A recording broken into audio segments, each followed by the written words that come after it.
Do we have any apologies? No, Convener, there are no apologies noted. Okay, thank you.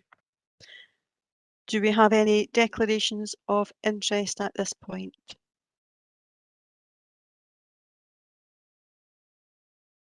No, none indicated just now. Thank you. Moving on in our agenda to item 3, which is a minute of the executive held on the 19th of October, pages 6 to 21. Are we happy to agree them as a true minute? Agreed. Agreed. Thank you. Is there anything that anybody would wish to raise in relation to the minute? No, thank you. Rolling action log, pages 22 to 29. Mr. Moody, is there anything you would wish to highlight? As far as I can see, Convener, the rolling action log is up to date, but it's available for members to ask questions. Okay, Councillor Nimmo. Thanks, Convener. Just a couple of points. The first one relates to item 469. Now, I know there's a report further on in the agenda regarding the forest situation and how it's going to be managed, but the map that's attached to that report is pretty difficult to read, and I'm just wondering what areas in Polmont we're actually alluding to in respect to this action log number. Okay, I will go to officers. Douglas, are you able to assist with that, or any of your team? We can certainly get a more detailed map sent across to Councillor Nimmo to follow up on the request for detail on the area around Polmont and sites that may be targeted. So I can ask, Danny Thallin's going to be joining the call later, so I can ask him to get something to you. Thanks, Douglas. Thanks, Convener. The next one is just an update in relation to action point 571, and that's the pilot that's been undertaken regarding the blocks of flats. I'm just wondering where we are with the engagement with the tenants and the specification, just to see how far along that's actually gone. Okay, I'll ask Kenny Gillespie if he's in a position to be able to give an update. Thanks, Convener. Yes, the areas have been identified, the spec has been agreed, and discussions have started with the tenants, but happy to provide a fuller update as in the form of a member's one page, if that's okay, Convener. Thanks, Convener. Yeah, I think that would be helpful if you could find a brief briefing note. That would be appreciated. Okay, anything else on the rolling action log? No. Okay, we now move into the motions, refer to the executive, and the first motion that is referred is in relation to Falkirk families face financial crisis, and Councillor Colley, as a portfolio holder, is going to speak to this in the first instance. So I'll pass over to Councillor Colley. Thank you very much, Convener. I have brought this motion with Councillor Meikle-John to Council because we all, as representatives of our community, should and must be concerned about the financial pressures faced by thousands across this district. But these pressures are not new. The decisions made now are building on a decade of erosion. In 2013, a decision was made to change up rating, including a cap of 1%, which was followed in 2015 by a benefit freeze on most working age benefits, tax credits and child benefit. It was not until April 2020, for the first time in 5 years, that most benefits rose in cash terms. But while the benefit freeze has ended, its effect on significantly weakening the social security system has not. DWP's annual household below average income survey in 2019-20 describes the situation just before the pandemic.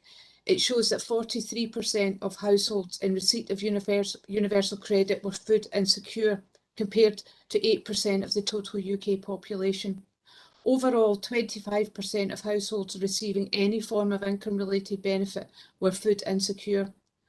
Joseph Rowntree Foundation analysis of the same pre-pandemic data found that almost a quarter of working age families receiving income-related benefits were failing to keep up with bills and had regular debt payments, compared to around 3% of families not on income-related benefits. Is it any wonder there has been an explosion in the use of food banks in the last decade? Whilst the direction of travel is no longer downwards, working age benefits are now worth less than pre-freeze or indeed pre-austerity.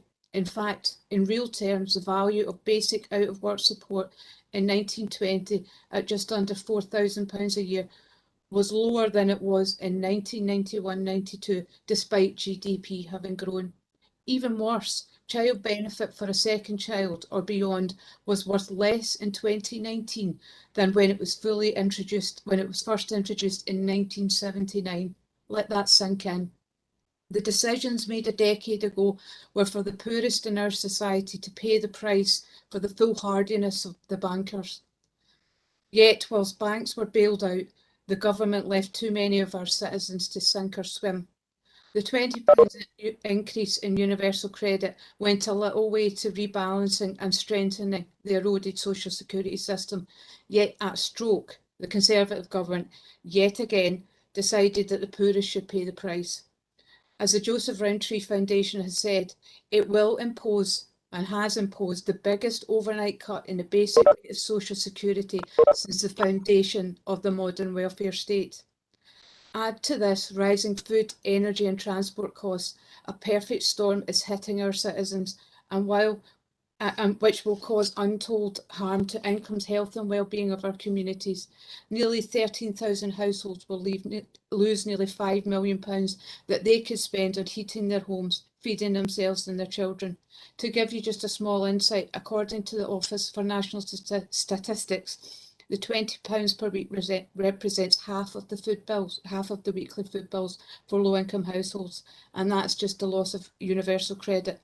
The Resolution Foundation has found that a typical low-income family with children could see their income fall by over £20 a week over the next 6 months, as households across the UK experience a triple whammy cost of living crunch from rising pricings and energy bills, along with falling income support. The Foundation's analysis examined the impact of several cost of living pressures hitting the UK over the next 6 months, including CPI inflation hitting 4%, its highest in a decade, and over the winter. Rising energy bills with a 12% increase in the energy price cap, which came in from the 1st of October, likely to be followed by a projected 19% increase from the 1st of April 2022. The £20 per week cut to universal credit, the 1.25% health and social care level on national insurance from next April. There is a 4.2% increase in the minimum wage, that's 37 pence, just to give you the amount, from next April, and the uprating of benefits next April will offset a little, but not much. They noted that whilst the UK government can trumpet about strong wage growth and how it will help families over winter, in fact it will not. Real wage growth is likely to turn into negative for many workers when inflation hits 4%. Bringing all of these costs of living pressures and release together, the Foundation found that families with children are likely to be hit hardest by the upcoming cost of living squeeze. As you can see, policies like the minimum wage will deliver a welcome income boost for some, but for many low-income families, this won't come close to offsetting the damage caused by cutting universal credit. The Foundation also noted that while some aspects of cost of living crunch are beyond the government's control, with other countries around the world experiencing high inflation, for example, many of the pressures, notably for 4.4 million families in the UK claiming universal credit, are driven by government policy. This is the Conservative government's choice. They must own this cut and the cost of living squeeze that will devastate individuals in our communities across Falkirk, Scotland and the UK over the next 6 months and beyond. And what of those who cannot work or who are seeking work? The cut hits 2.8 million families where someone is disabled and 2 million families where someone is not in work. The slight increase in the taper rate for universal credit will help those who can get some extra hours a little, but those furthest away from employment simply lose out on every single penny. and those on legacy benefits such as employment support allowance did not receive the uplift at all. For some reason, the UK government decided that they did not need it, which is interesting considering a survey of disabled people by the Disability Benefits Consortium said over 3/4 found their financial situation was worse compared to the start of the pandemic. The foundation, the Joseph Rowntree Foundation, tells us that households that include a disabled person will be disproportionately impacted by the cut, but add in the extra cost to disabled people of the pandemic and existing inequalities disabled people face, and a horrendous picture emerges. Already 4 million people with disabilities in the UK are living in poverty. In total, 7 million people in poverty are either a disabled person or live with a disabled person, nearly half of everyone in poverty. This is the Conservative government's choice. They must own it. The fact that they have chosen to ignore the poverty that disabled people and their families face. Incidentally, there was no impact assessment to the cut of £20.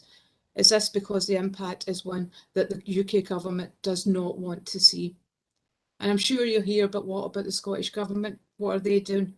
Well, just mention £41 million in winter support, new bridging payments for the child payment. Actually, yesterday, a discussion of doubling the Scottish child payment to eligible under 6, which will double to £20 per week. A government that listens to experts in the field. Severely disabled children receive a child winter heating assistance. An additional 45 million was added to the Scottish Welfare Fund, working with businesses to pay the real living wage. These things are not a panacea, but they will help hard-pressed families. But is that all our ambition is? For our Parliament to be only a dam to stop the flood of damage intentionally inflicted by the UK government? In conclusion, we must, as noted in the motion, write to the Prime Minister to demand urgent action to respond to the pressing needs and look again at policies that are hurting our citizens. And I hope we can all agree, as also mentioned in the motion, that we need a clear picture of what the resulting impacts will have on what we as a council and indeed our partners should and indeed must provide to respond to their needs. We cannot and we must not let the poorest in our society pay the price for COVID as they did in the decade of austerity. Thanks. Thank you, Councillor Colley, for an excellent speech and very clearly demonstrating the levels of financial crisis that our Falkirk families are in, and indeed the help that is available to them, and the deficit that they're suffering. We are going to have the impacts of COVID for quite some time to come, and we see very much a lot of talk about fuel poverty, but not an awful lot of action, and the cost of fuel does indeed remain with our Westminster colleagues, and they don't want to appear to address that full on. It's quite important that we have living in the Falkirk Council area 6,980 children living in poverty, and the mitigation that Falkirk Council can do in its pressured resources by making that a priority is still limited, and we need to work with governments to make sure that we lift those children and those families out of poverty, and get them into a position where they can actually be totally lifted out of that poverty trap into more economically viable futures that will be much better for their whole well-being going forward. I don't want to take anything from Fiona's speech. It was absolutely excellent. Therefore, I'm going to formally move the motion at this stage, as unfortunately on this occasion Fiona is not a member of this executive, and I will go to Councillor Bowes, who is going to second. Convener, can I formally second the motion and reserve the right to come back in, please? Okay, thank you, Councillor Bowes. Okay, I'll now open up for any further contributions or comments.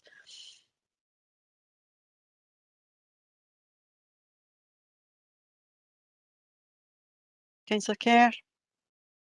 Thanks, Convener. Convener, that we have in the last period of time, been through the pandemic.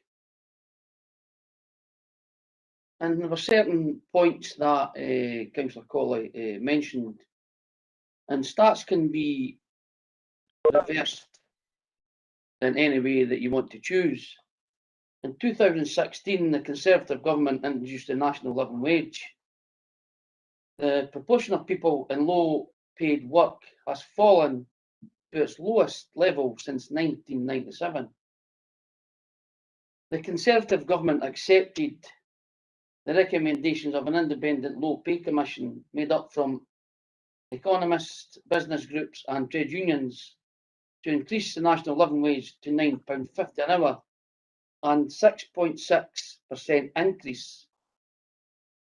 For a full-time worker, this pay rise is worth £1,000. This increase in the national living wage will benefit over 2 million people in the lowest paid workers in the country. Regarding the universal credit taper, the universal credit taper was withdrawn support as people work more hours, making it tax on work. Organisations such as the Trade Unions Congress, the Joseph Rowntree Foundation and the Resolution Foundation, the Centre for Policy Studies and the Centre for Social Justice all said that the universal credit taper was too high. The UK government has announced that the rate of universal credit taper will be cut by 8% from 63% to 55%. The UK government also announced an increase in the work allowance by £500. Nearly 2 million families will keep an average of an extra £1,000 a year. Supports families' help will cost of living and in rewards work. The energy price gap was also mentioned. Since the introduction in January 2019, the cap has saved customers around £1 billion a year, equivalent to around £75 to £100 a year for typical households on default energy tariffs. More work can be done, and hopefully that will be the case. In January 2021, additional 4 million households with prepayment meters on default tariffs came under the protection of the energy cap, increasing the amount of households covered up to 15 million. Research by the Competition and Markets Authority shows that the consumer on default tariffs has been overpaying the big six energy companies £1.4 billion a year before the introduction of the energy price cap. The energy price cap is set by energy watchdogs Ofgem, which reviews it every 6 months to reflect change in the cost of supplying energy. This helps ensuring that those who do not shop around, often elderly and low-income households, are protected from paying over the odds. Regarding the furlough scheme in Scotland, the coronavirus job retention scheme and the self-employed income support show over 936,000 jobs across Scotland have been supported by UK government's package of coronavirus support. The UK government also provided £459 million to support 157,000 self-employed people in Scotland through the Self-Employment Income Support Scheme. Convener, in the last 4.5 years since I became an elected member, I've never once attacked or said anything about the Scottish SNP government in Holyrood. Not once. When I could have brought up the failings in NHS, waiting times, education, with attainment gap between the most well-off and the deprived is increasing. Scotland Scottish Ambulance Service. They wasted money on the ferries, especially airport, because that for me, convener, is about the MSPs in Holyrood to do that. And for me, it's about getting the right thing for the people of Falkirk as a local authority. So regarding the motion and the tone from our last education executive regarding diversity, inclusion and respect, I feel that the motion attacks us as a local group, as well as the UK government.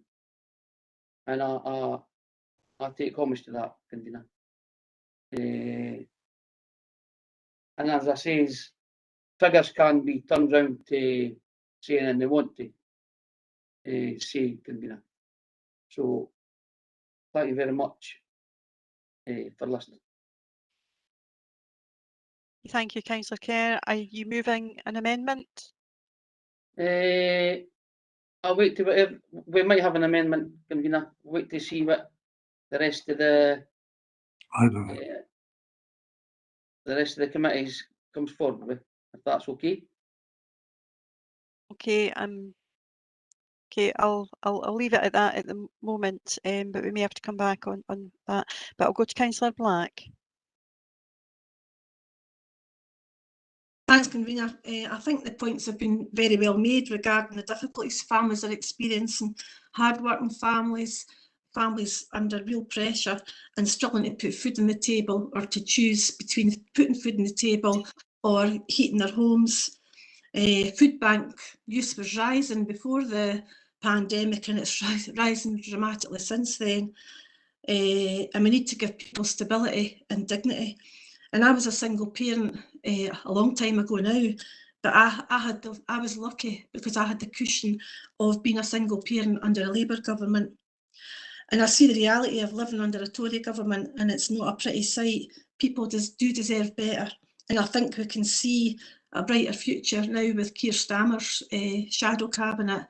But I agree with the sentiment of the motion, and I think it was an important motion to come forward, and I'm happy to back it. Thank you. Thank you, Councillor Back.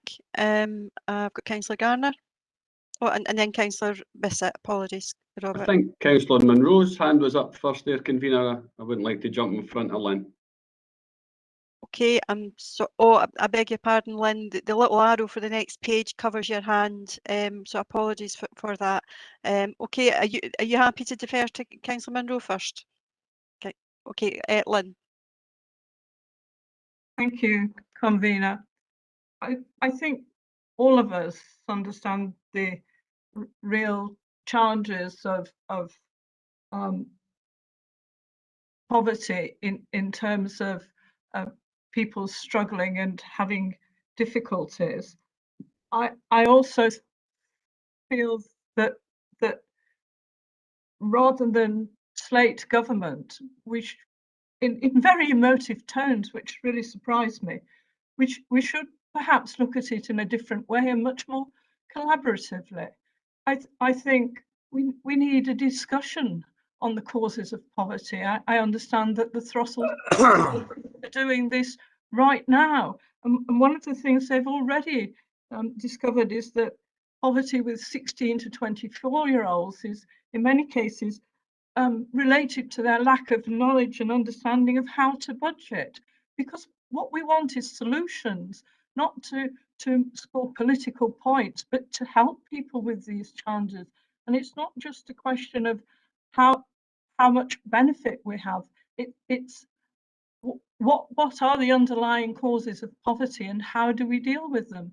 And I think that there are many things already that the Conservative government have done, and as everyone knows, the universal credit rise was a temporary measure, just like furlough and other things. And it's unfortunate that it had to go, but as a country we have got ourselves into a huge amount of debt. But I would urge members to actually come together and say, rather than have a debate at which we sling mud at each other, we actually come together and actually discuss what can be done to support people and to resolve and look at some of the causes like the Throstle Trust have. Thank you. Okay, thank you, Councillor Munro. Councillor Garner. Thank you, Convener.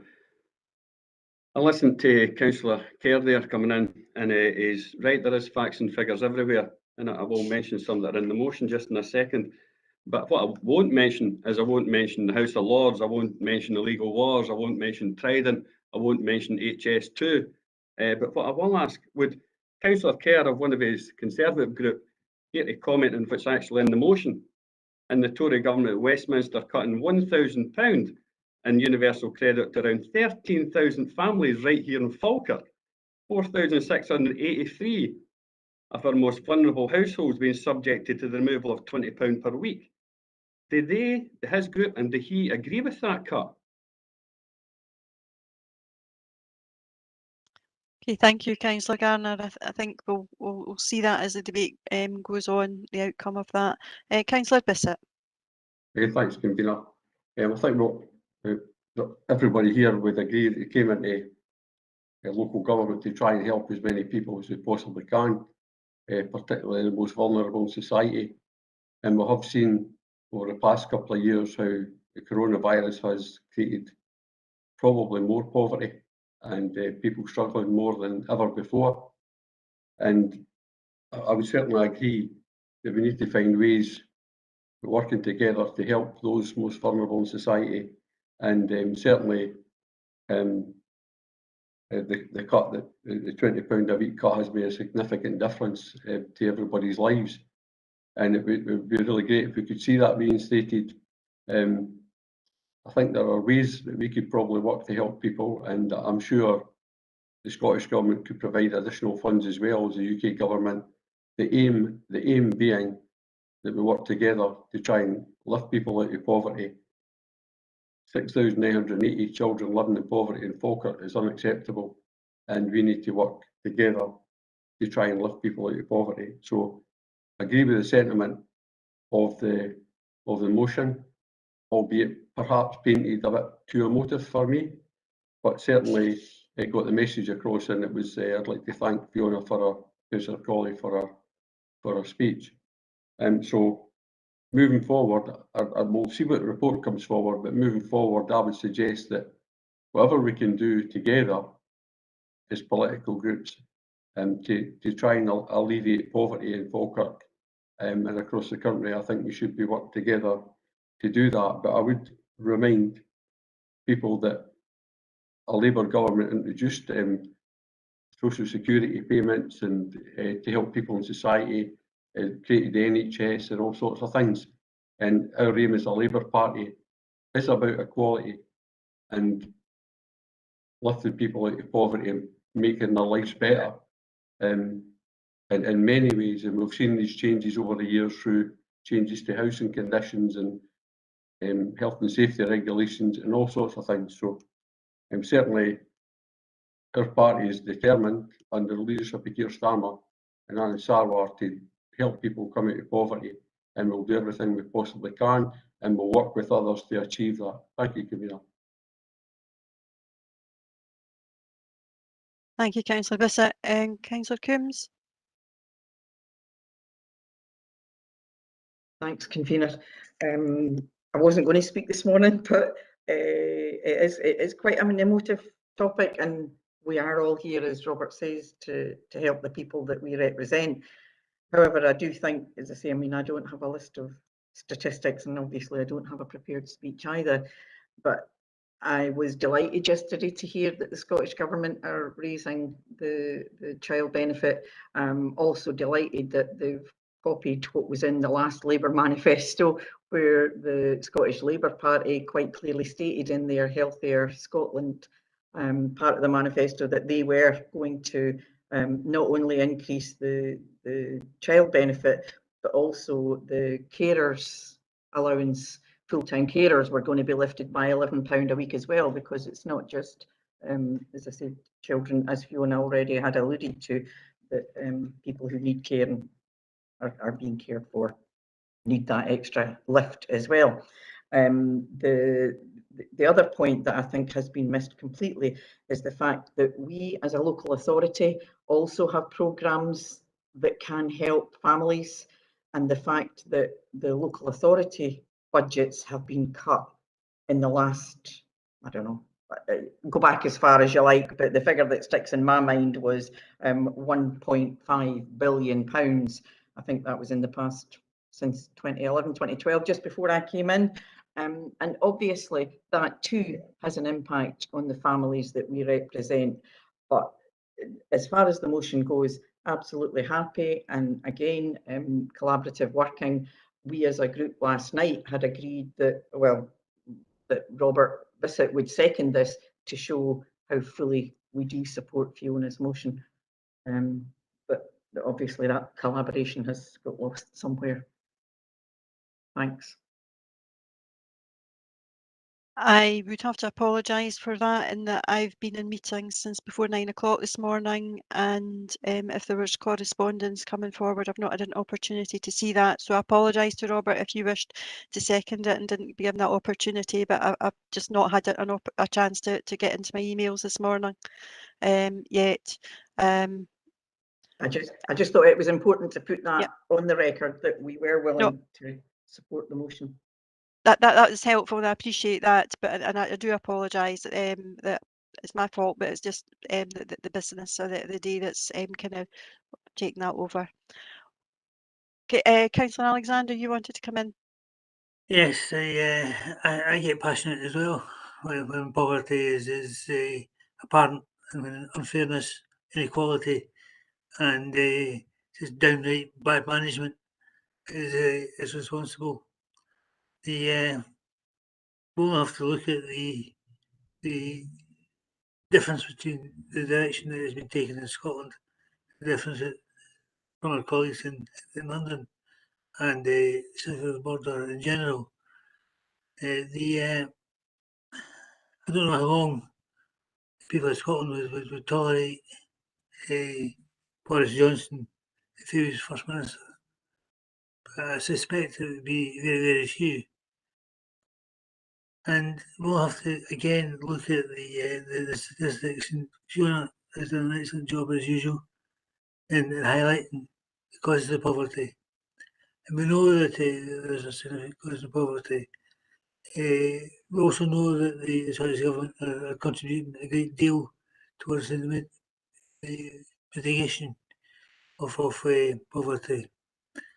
We look at the things that we don't see too much of in Scotland. For example, the bedroom tax, implemented only in England because the Scottish Government have ensured that the people of this country are protected from that particular daft policy. So, I hear what's been said with the article. Howard is working. I don't know how many jobs were lost in the Centre Regeneration Programme that was thrown out by the Tories and Labour groups, despite the fact that they had the support of the Conservative Party, the Conservative Government in Westminster, because of the heavy onus on regeneration. And I would point out one particular error in the speeches that were made by, I think it was Councillor Bissett, who said that the gap between those in education with who are most vulnerable and the overall education attainment levels, the gap isn't widening. The gap is actually closing, and particularly in this authority. I thought that you wanted to join with me in congratulating all our staff, our teachers, our head teachers, auxiliary staff, the classroom assistants, all those who have brought about a fantastic increase in the attainment levels of this authority. And I'm surprised that there's been so short a period of time since that attainment level was first made public. So maybe collaboration needs to go two ways. Thank you, convener. If you want, convener. And yes, Councillor Bissett, I think it wasn't yourself. I think it was perhaps Councillor Kerr that Councillor Alexander was referring to. But on you go, Councillor Bissett. No, it was just to say exactly that, convener. Yeah. Thank you. Yeah. Okay, Councillor Rice. Thank you, convener. It's been interesting listening to the debate. I agree with you that Fiona's speech was excellent. The facts in it, not the spin, the actual facts in it that she portrays are actually quite shocking. I hear a lot of talk about working together.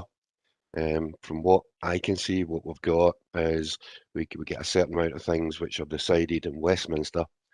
In the Scottish Parliament, it wasn't actually established to be a mitigation against Westminster policies, but that's where it seems to be going at the moment. And I think Councillor Colley painted that picture perfectly. That's all I want to say. I think there's been enough said other than that. Okay, thank you, Councillor Bice. I see no other hands. Unfortunately, as Councillor Colley is not a member of the executive, she doesn't get the opportunity to sum up. However, I will make a few comments and Councillor Kerr. You were asking about an amendment, convener, just before you sum up. We've only be putting an amendment forward, and there's some of the aspects Fiona's motion that we certainly agree with. What we would like to ask for is a collective meeting to discuss the causes of poverty and what Falkirk can do as a council to mitigate them. And that's what we would ask. I think that's called our poverty strategy, Councillor Kerr, and that was refreshed not that terribly long ago. So that's a document that is there for the Falkirk as a policy. Happy to make sure you get a copy of that. But it was only just a few months ago it was taken through a community planning partnership as an updated poverty strategy. Understand that, convener, but paper's paper. Is it working? Well, there's actions that flow from that, and I'm happy to share that with you. Some of the aspects of what we've done. I mean, an estimated 30 million benefits goes unclaimed across Falkirk every year. 6 out of 10 people entitled to pension credit actually claim benefit. Our poverty team actually look to target those involved and try to increase their income. Throughout the pandemic, over 500 pupils with food costs during school holidays and closures and transport costs covered throughout the summer. 725 payments to people to help them with the cost of staying connected during the restrictions. Over 12,000 households were helped over fuel costs, and that is just a snapshot. That's ongoing. That information is freely available and is again on our website by way of what we are looking to do by way of mitigation for that. For the challenges that are put to our families, our hard-pressed families. There's a strand throughout our poverty strategy and our locality planning that's focusing very much on employability and enabling people to be employment ready, helping them to access the skills to actually take them into employment that will help them lift them out the poverty trap. That again is all contained within the document there and is measured and reported back on. Thank you, if I know what to work together, that's fine. Well, it's interesting you say that because collaboration appears to be something that's very subjective, and it's only on certain things that we want to collaborate on. But that poverty strategy is there. It's up to everyone. Poverty are all of our responsibilities, to be honest, and there's a whole host of things that are available to us to do that. What I will do is certainly have officers prepare a briefing for all elected members, and that will be to be aware of what's actually happening, and indeed give them the opportunity to feed in anything that they would like to see come forward by way of changes. And I hope you see that as a compromise to that. But just in final remarks, just the comments by Councillor Coombs around the Labour manifesto. If you actually look at the SNP manifesto, exactly the same things were in the SNP manifesto as well. So I don't think any one political party can actually claim that. We talk about what the Scottish Government can do, and Councillor Bowes has covered an awful lot of that as well. What the Scottish Government were looking to do wasn't necessarily around mitigation. That's what it's had to do, and that's on a reducing budget that's continually year on year from Westminster. Had Westminster given a fair settlement and indeed given proper support by way of a benefit system, then that funding could have been used elsewhere to actually improve people's lives and not have to focus on that very acute sustaining and rather than developing on that. Living wage, I actually think it was the Labour Party that brought in the living wage. It was the SNP Scottish Government that brought forward the real living wage to make it more realistic for people to have a proper income. And it's the SNP who have been constantly pushing the boundaries on that to drive that up. And what I'm going to ask is if we have agreement on the motion, or if there is dissent on the motion, or if we're all agreed. If we're not all agreed, if there's dissent, then it would go to a vote. Other than that, the motion would be carried. I'm not hearing any dissent, therefore the motion is carried. Thank you. We move on to the second motion of the day, and that is the Fair Work Practices, and that comes been brought forward by Councillor Nimmo. Thanks, Convener, and thanks for the opportunity to bring this motion forward this morning. Can I apologise though, it was meant to come forward at the last executive, but I wasn't able to do that at the time. It's a long motion. I don't intend to read it out, but I'm sure officers will put it up on the screen for the public to read. This is a very important motion, and one which could probably have been brought forward some time ago due to the SNP Scotland's budget cuts over the last 14 years, and also the impending £25 million worth of cuts that are probably going to hit us in the coming year as well. The motion comes from Unite the Union, and it's part of their national campaign to protect their members' jobs in terms and conditions, which isn't really that surprising with the loss of jobs and services that is currently going through at the moment. This council has a history of firing and rehiring its staff, and we need to protect them against this happening again, and that's what this motion tries to do. Even the Prime Minister in London has deemed the practice of firing and rehiring as unacceptable. And we're asking for yourself, Convener, to write to our Prime Minister demanding that he outlaws the practice totally so that it's put into legislation. The only other thing I've got to say, Convener, is that I look forward to a report coming back when this motion is carried. Thank you. Okay, thank you, Councillor Nimmo. Do you have a seconder? Councillor Bissett is seconding, I think. Convener, I'm Right, happy thank to you. second this very important motion. Okay, thank you, Councillor Bissett. I'll go to Councillor Bowes. Thank you, Convener. Can I first of all thank Councillor Nimmo for his motion on fair work practices. I have no doubt of the figures in bullet points 1 and 3, and that the Prime Minister has said one thing and is only ever likely to do the complete opposite. Can we, however, look at what we at Falkirk Council have been asked to agree to in this motion? Item 1. Given that we've already asked the Leader of the Council to write to the PM, I would not want to overload the PM with work. However, I am happy to propose that we as a Council write in support of Gavin Newlands MP, who has led in this subject for over a year in the House of Commons. This he did after consulting with the trade unions and opposition members in Parliament. It is positive to see that the trade unions and the Labour Party have followed up in these discussions and are right behind the SNP MP. Item 2. The use of terminate and re-engage for exploitative reasons should be opposed. However, there are situations where it may be necessary, and my understanding is that it has only been used once in the last 20 years in Falkirk Council. This was to resolve the equal pay situation which existed in Falkirk, and without the use of terminate and re-engage, we would still be sitting with that liability. I therefore would propose that that the use of terminate and re-engage should it be required by senior officers, that a report be brought to Council prior to any action being taken. Item 3.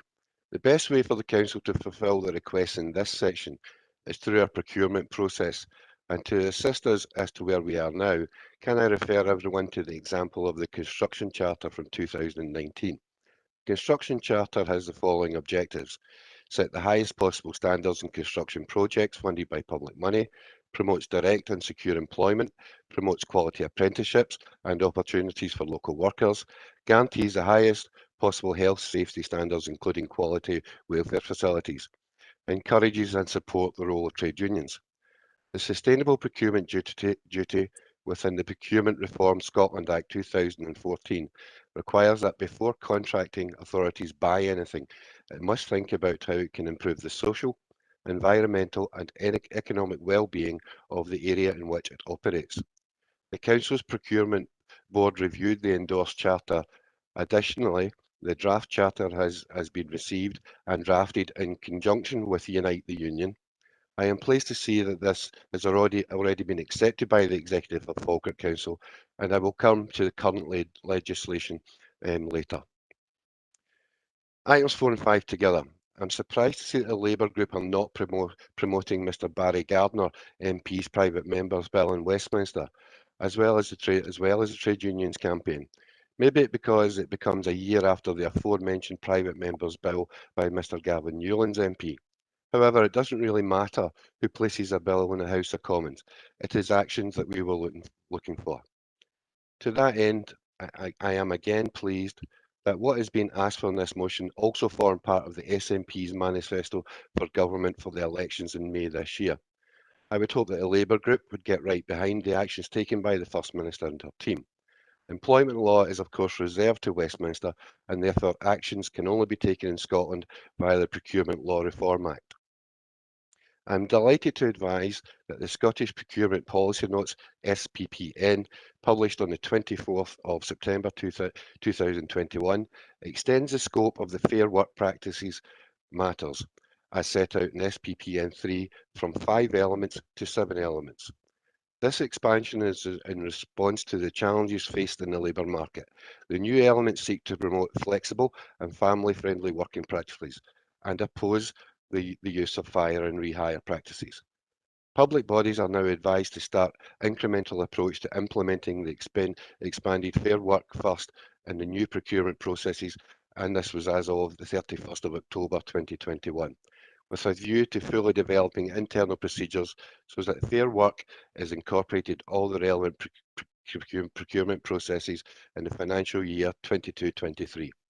Fair Work asks businesses bidding for public contract to commit to adopting the following: appropriate channels for the effective voice, such as trade union recognition, investment in workforce development, no inappropriate use of 0 hours contracts, action to tackle the gender pay gap and to create a more diverse and inclusive workplace, providing a fair pay for workers, for example, the real living wage as paid in Scotland. offer flexible and family-friendly work practices for all workers from day one of employment, and to oppose the use of terminate and re-engage practices. The policy note set in Fair Work First and how public bodies should apply it in procurement processes. Public bodies should apply the expanded Fair Work First criteria in all procurement processes, where relevant and proportionate to do so. Fair Work First will be relevant where the way the workforce are engaged to impact the way the contract is performed. This will be particularly relevant in service and works contracts, where the workforce make a significant contribution to the way a contract is delivered. In goods contracts, Fair Work may also be relevant. Fair Work First criteria would therefore be considered as part of a qualitative evaluation with appropriate weight given. I have an amendment which, if the convener is happy, I'll read out just now. So my amendment to the motion is that Falkirk Council welcomes the Fair Work First extension of the Scottish procurement notes to include A, offer flexible and family-friendly working practices from all workers from day one of employment, and B, to oppose the use of terminate and re-engage practices. 2, propose that should terminate and re-engagement be relevant or proportionate to do so, that a report be brought to Council prior to any action being taken. I move the amendment. Convener, can we get a copy of that, please? Thank you. I'm just going to ask Jack if he could perhaps share that on the screen for members.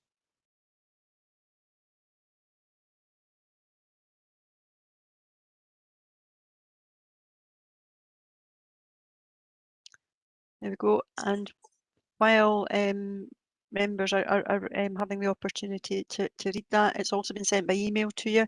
I will look to second Councillor Bowes' amendment.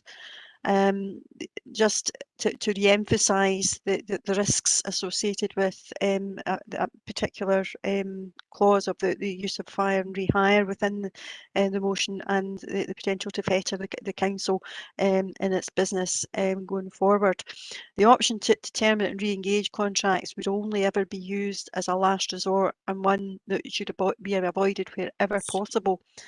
If, however, the council were to say that they would never do this, there is a risk that they may inadvertently result in a negative impact on employees in a way which is not intended.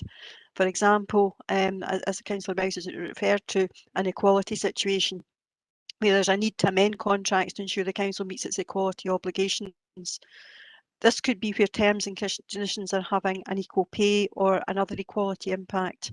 This could happen when, for example, male employees were benefiting from a particular term or condition of employment, which inadvertently doesn't apply to most female employees who receive no benefit from it, or indeed vice versa.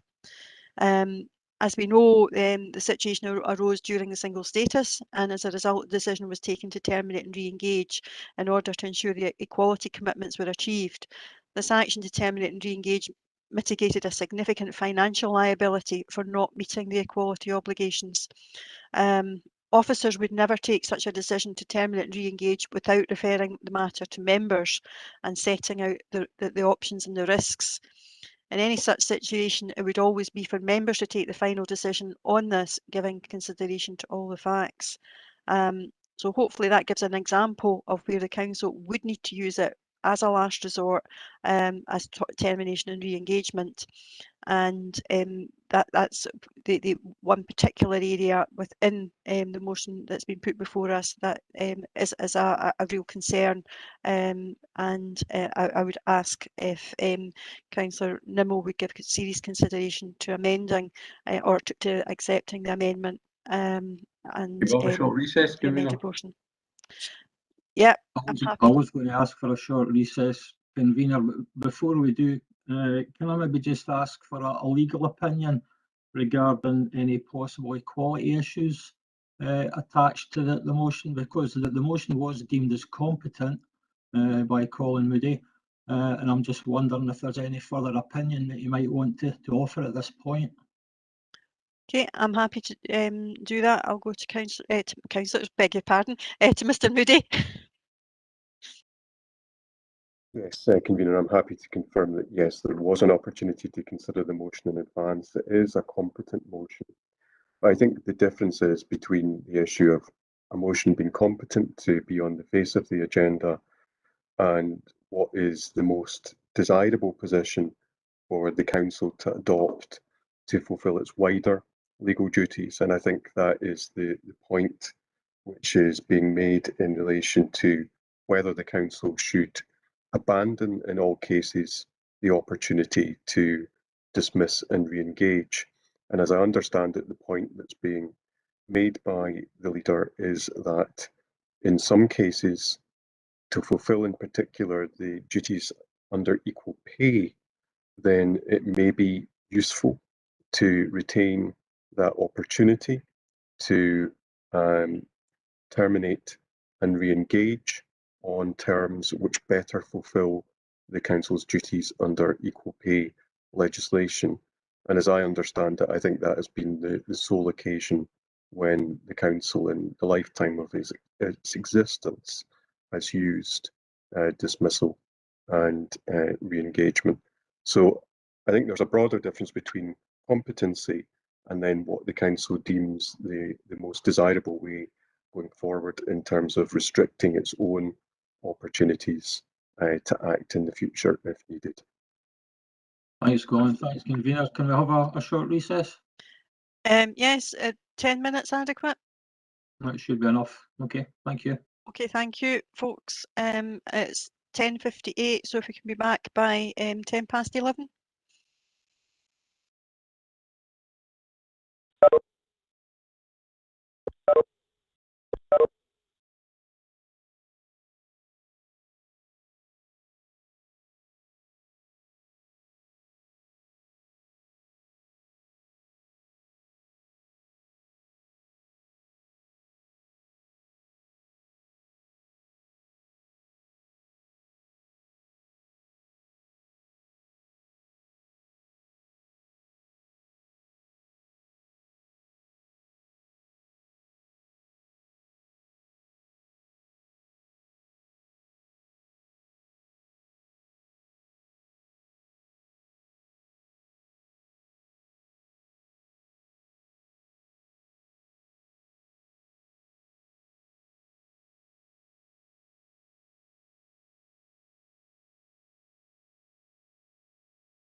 Colleagues, that's 11:10. If we can maybe start to come back.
Okay, thank you, everybody, for being so prompt in coming back. I'll go to Councillor Nimmo for a response to the amendment.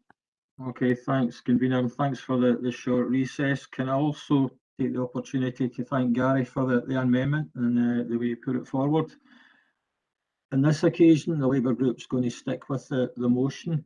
We had a discussion, obviously. We don't feel that the amendment goes far enough in the protection of our staff. We don't see any need for the firing and rehiring of staff in the future, and that is something that we're looking for the protection with, and that's why the motion has been brought forward. When this happened previously in the council, it caused no end of worry and concern for staff, because they were left out in a limb basically in a lot of cases. And I'm sure there'll be a discussion, or there'll be something said about the fact that they were re-engaged and there was no detriment to their terms and conditions. But there's still all that worry attached to this. And as a Labour group, we're looking to support our staff, and we think it's important that this motion has been brought forward and hopefully carried, so that we can continue to protect our staff as best we can and support our staff trade unions. I'll leave it at that, Convener.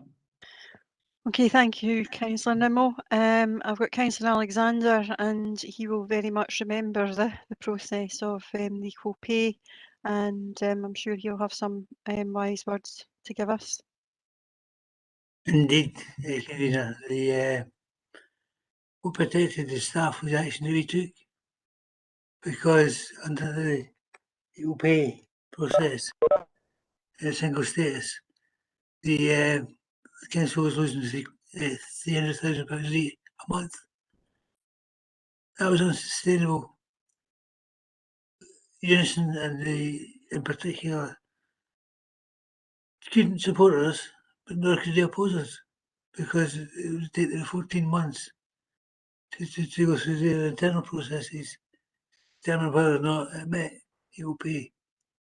Meantime, as I say, £300,000 was being seeping from the council's treasury all through that period.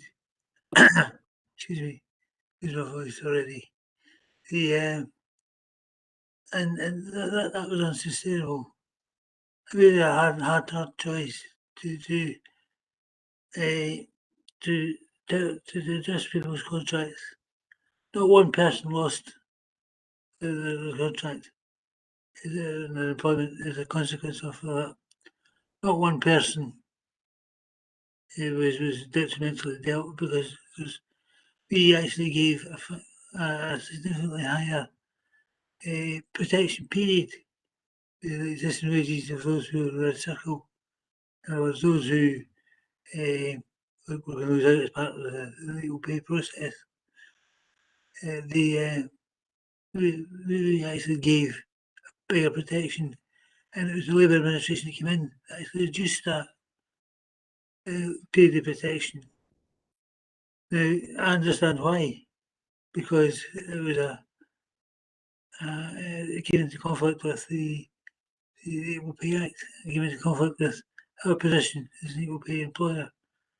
So I understand why they did that, but the fact is they did, and the staff themselves, what is often forgotten is that Falkirk had the lowest number of red circles in the whole of Scotland, any local authority in Scotland. The reason for that is because we set off the basic premise of maintaining those salaries of those who were leaving one particular pay grade to another. We did that because we cared for the staff. The concerns that were expressed at the time came basically from an opposition. We understood the process, but we refused to put in place the protections that were required.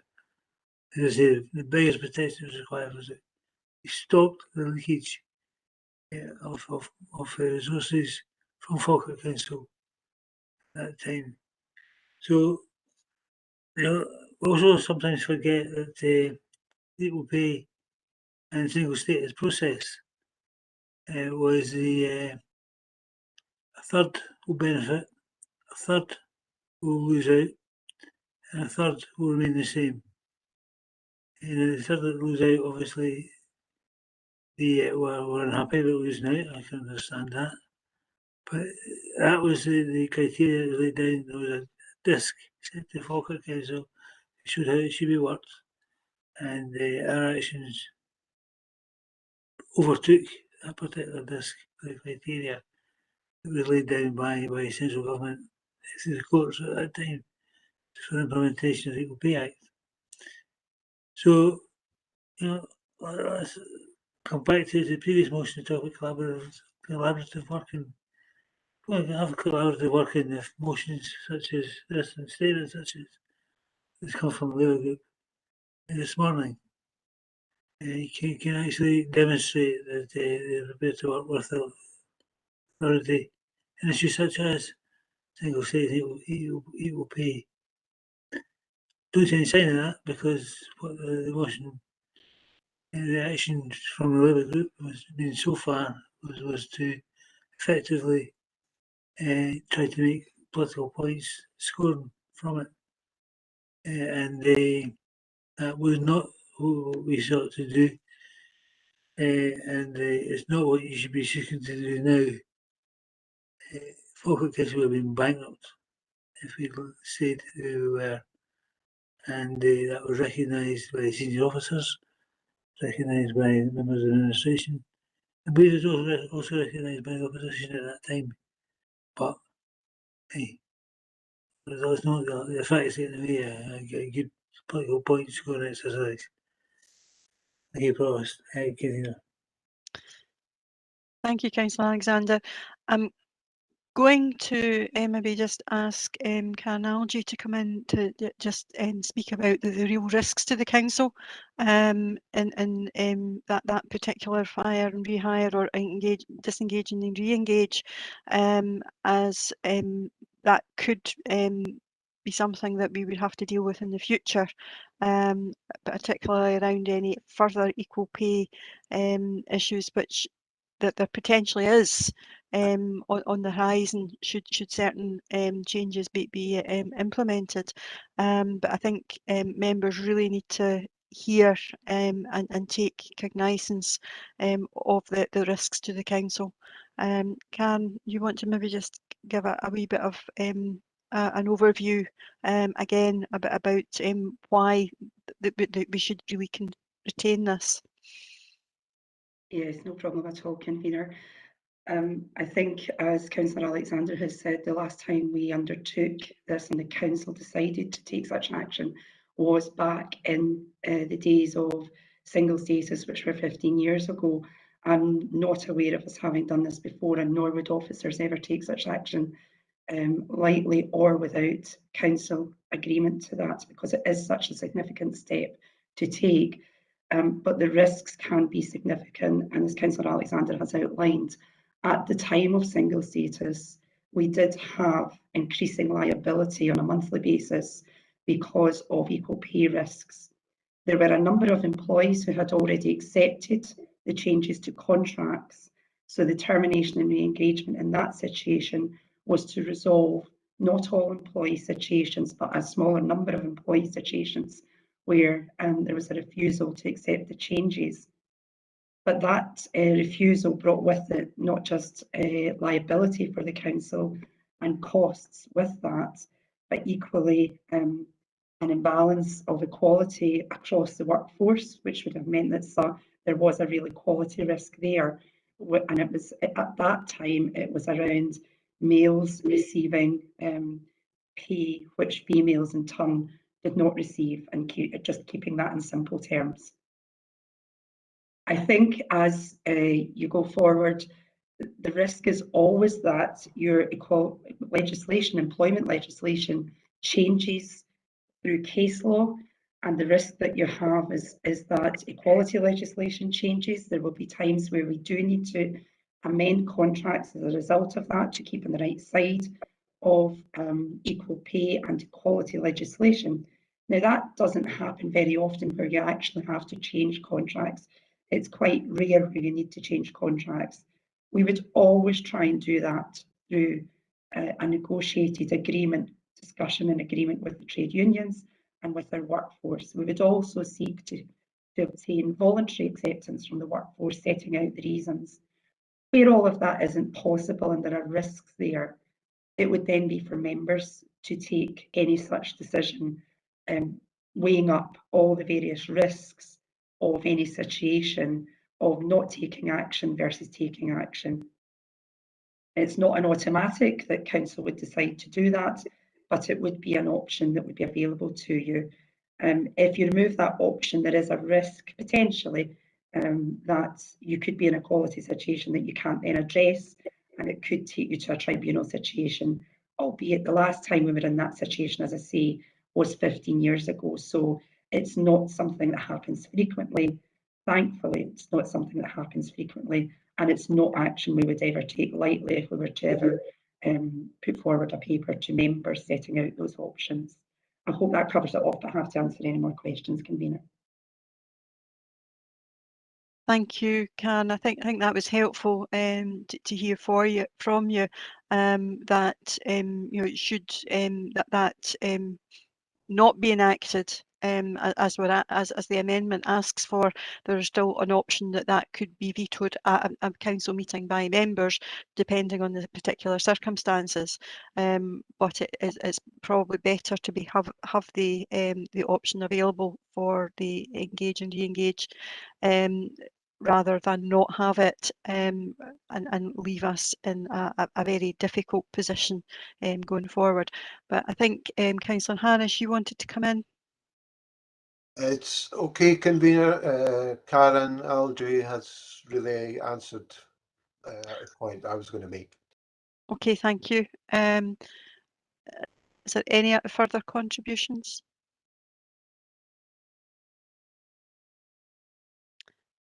No. Okay, I'll go back to Councillor Nimmo to sum up. I've not really got anything further to say, convener. I think that the motion spells out exactly what the Labour group position is. And as I said previously, we're looking to protect the terms and conditions of our employers, of our employees, and also support our local staff trade unions. We think that's an important position to hold, and that's why the motion's in front of us today. Thanks. Thank you, Councillor Nimmo. I also think the amendment seeks to do similarly and far more robustly protect both in doing so, but we will now go to the vote. Yes, thank you, convener. The motion is moved by Councillor Nimmo and seconded by Councillor Bissett, and the motion appears on the agenda, against which there is an amendment moved by Councillor Bowes and seconded by you, convener, and that has been circulated. Councillor Alexander. For amendment.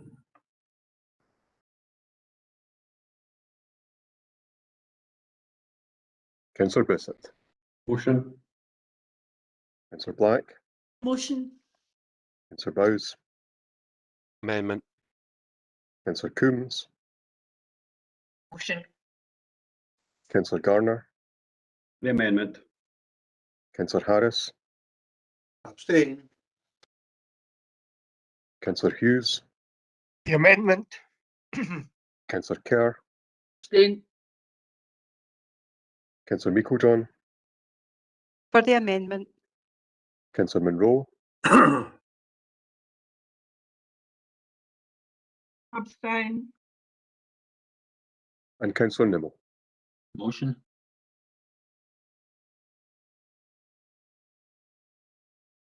Convener, there are 4 votes for the motion, there are 5 votes for the amendment, there are 3 abstentions, and the amendment is carried.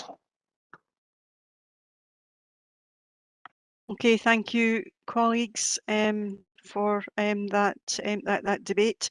We now move on to our policy section of the agenda. And item 6 is the consideration of the divestment from fossil fuels pension committee, and it's a report by the Director of Corporate Services. And Stuart, are you there? Convener, I think I'll take this one Right. with your Okay, agreement. thank you. Yep, that's absolutely fine, Brian. Thank you. Thank you, convener. So, consistent with what was previously agreed by executive, the deliberations of the Pension Committee and Board following the motion and amendment considerations are now back before you. I think it's fair to say that at the Pension Committee and Board, there was a very good discussion on what's clearly a very topical issue. There were helpful contributions from Marie Claire from our own environmental team, from the specialist from the Lothian Pension Fund, and from the fund advisors. I think ultimately there was a recognition that the subject matter was complex and not as straightforward as at first sight it might appear. And flowing from those deliberations, the committee, supported by the board, agreed the proposals, the recommendations that were in the report, and you can see them in the papers before you. So that's a snapshot summary of what was quite a lengthy and very interesting and productive debate, Convener.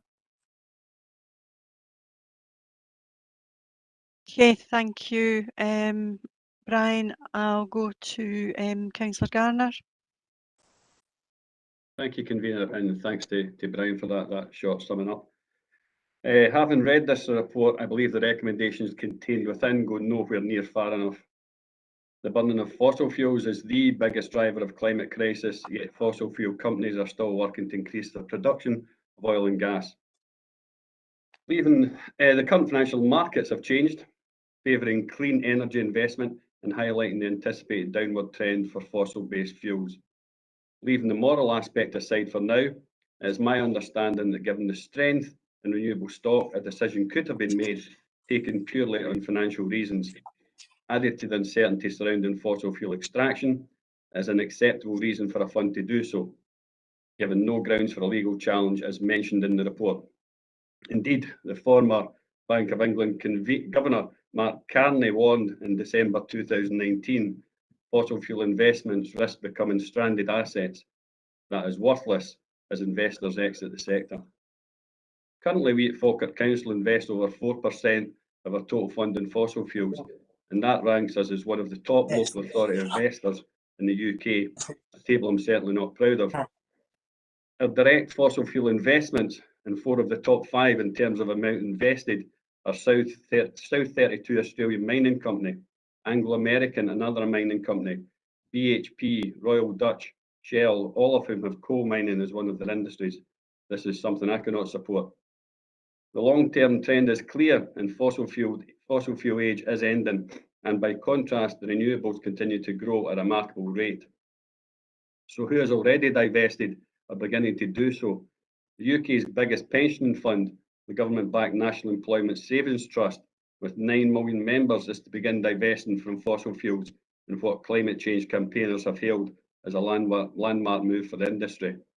HSBC, with around 190,000 members, allows members to opt into its Sustainable and Responsible Equities Fund, which has no exposure to fossil fuels. The Strathclyde Pension Fund Committee has announced that it will no longer invest in firms that don't meet environmental standards. Its announcement came as a result of a call from Glasgow City Council in April. Glasgow City Councillors voted by a majority of 69 votes to 4 in support of divesting the pension fund from fossil fuels, overwhelming cross-party support. Unfortunately, we didn't have the same commitment here. Cardiff, Islington and Lambeth councils have persuaded local authorities to commit to full divestment from coal, oil and gas, and you see in the report the letter from Stirling Council. Although due to the 6-month rule, we are unable to try and reverse the decision taken by members back in September, I can state now, in 3 months' time, this executive or council will be faced with the exact same motion from the SNP-led administration looking to divest as soon as practically possible. Hopefully then elected members will put party politics aside for the future benefit of pension members, the people of Falkirk and our planet. With this in mind, I have a further motion. Point 1, I think Mr Moody has a copy of this to circulate, hopefully.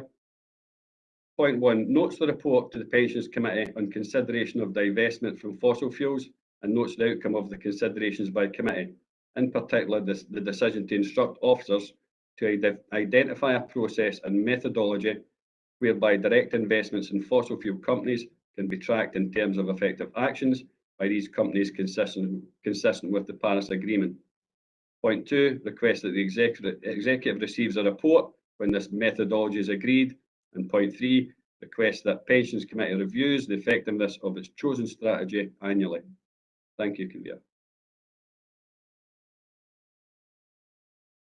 Thank you, Councillor Garner, and Jack is sharing on the screen. And unfortunately, I can't see your seconder, Councillor Garner, now with the screen.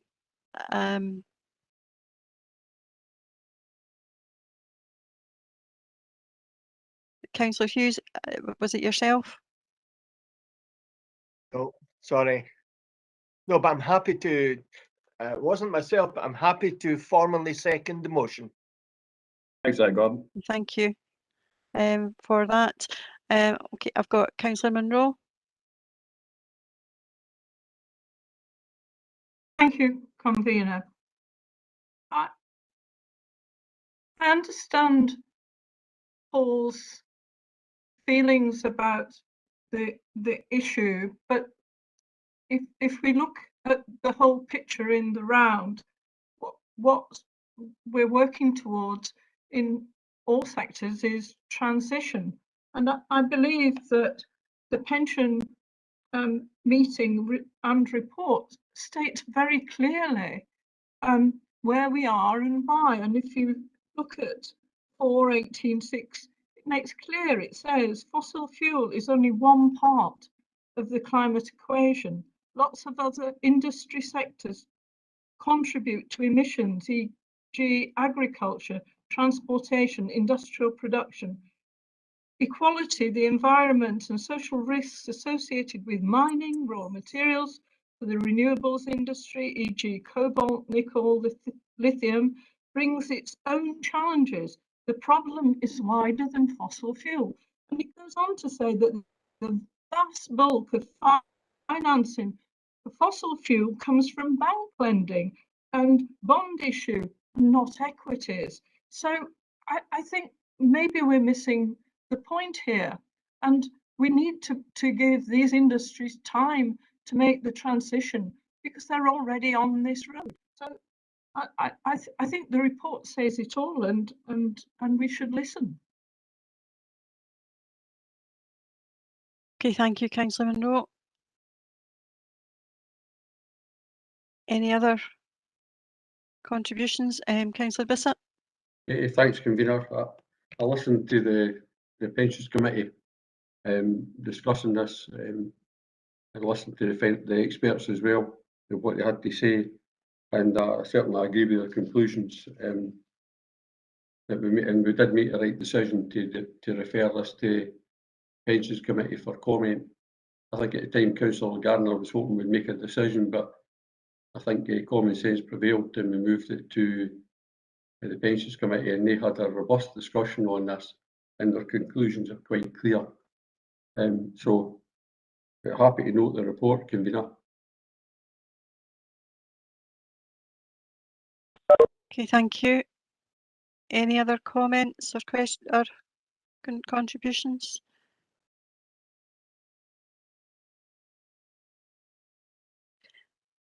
So, Councillor Nimmo, you want to take that as an amendment? Councillor Bissett, sorry. Would like a short recess, Convener, just to discuss the amendment. Okay, 10 minutes. Thank you.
Colleagues, can we look to reconvene?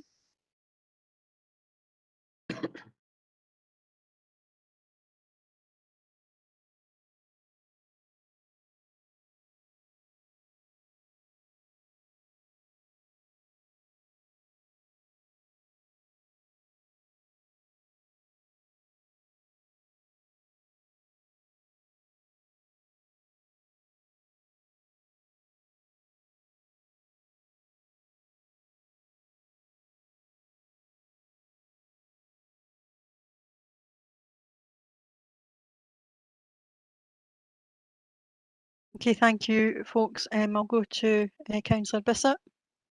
Thanks, convener. We've had a read at the motion, Councillor Gardner's motion. I will say it's a bit unusual for the administration to bring forward a motion on officers' recommendations.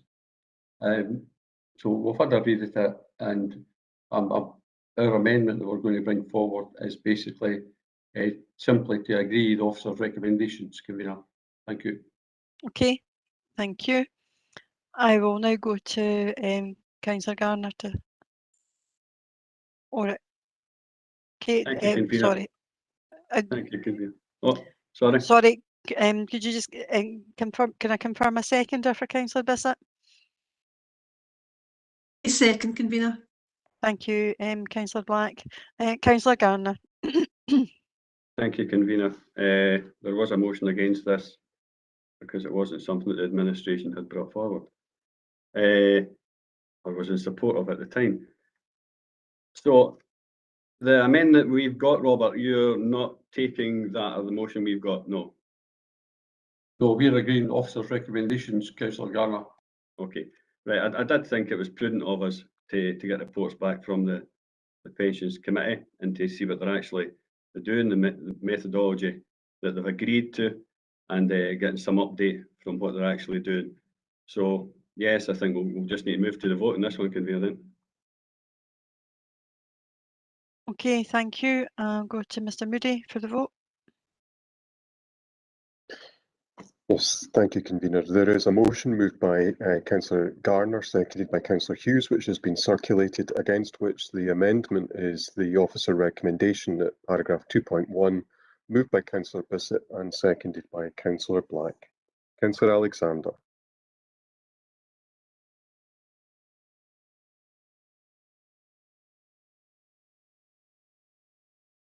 Do you hear, Councillor? David, the motion or the amendment?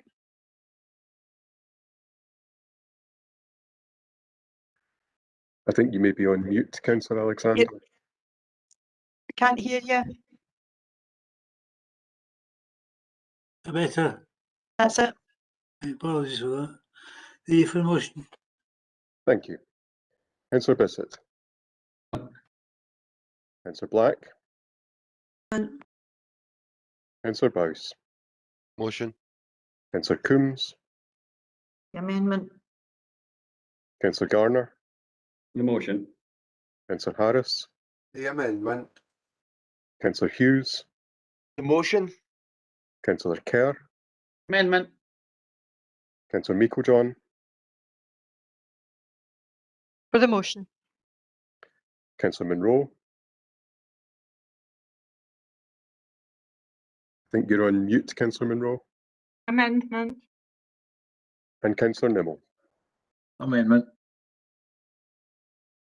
Convener, there are 5 votes for the motion. There are 7 for the amendment. The amendment is carried. Okay, thank you, folks. We will now move on to item 7, which is the Falkirk Local Development Plan 2 Supplementary Guidance SG14 Renewable and Low Carbon. And Mr. Duff, thank you. Thanks, convener. So this report relates to our work on the Local Development Plan 2 and is one of a number of supplementary guidance reports that we've been providing to the executive for approval in order that it forms part of the adopted development plan.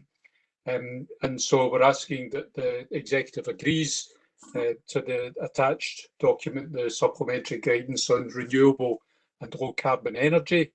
and that it be forwarded to Scottish ministers as a basis for adoption. As noted, we have been bringing a number of these documents to the executive for approval. When we adopted the local development plan, we advised that there would be 2 groups of these documents being prepared. One set is a set of principally technical documents that we're proceeding with as officers, but there are a number that relate to policy that we consider that the executive should consider and approve. And we've been bringing these forward, as I say, in a number of stages. The work on renewable and low carbon energy reflects work that had previously been undertaken for the previously adopted plan, and consolidates a number of policy guidance that we're looking to apply, particularly relating to the 3 policies contained in the new plan on energy generation development, low and zero carbon developments, and heat networks. And so the explanation in 4.1 describes the purpose of each of these policies.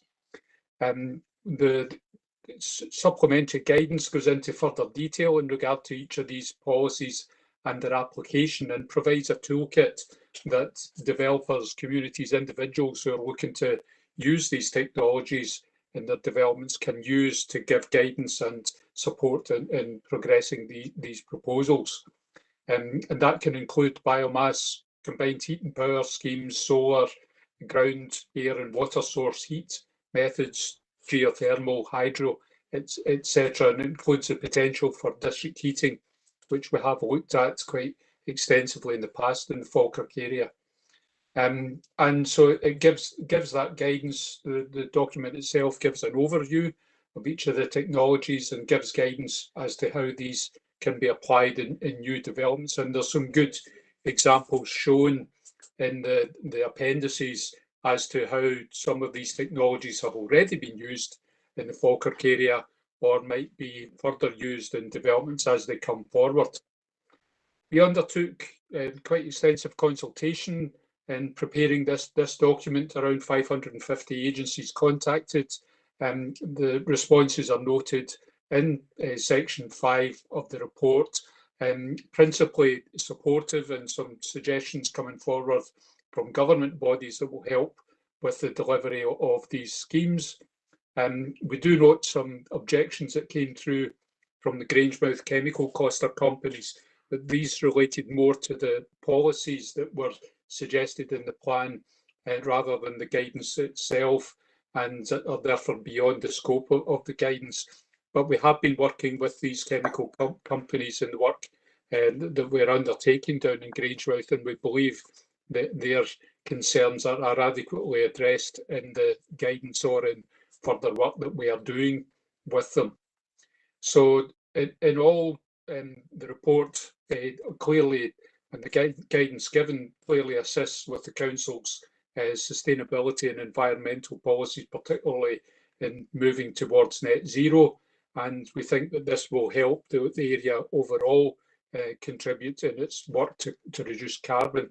So in overall terms, we're asking that Executive approves this document, that it be forwarded to Scottish ministers for their approval, and then will form part of the adopted plan. Happy to take any questions in regard to the report.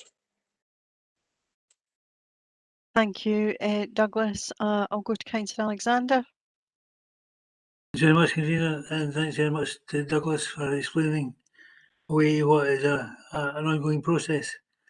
As he says, this isn't the first such support we've had to the committee. There's been two or three anyway, that I can't remember exactly how many, but there's certainly been 2 or 3 with regards to the guidance.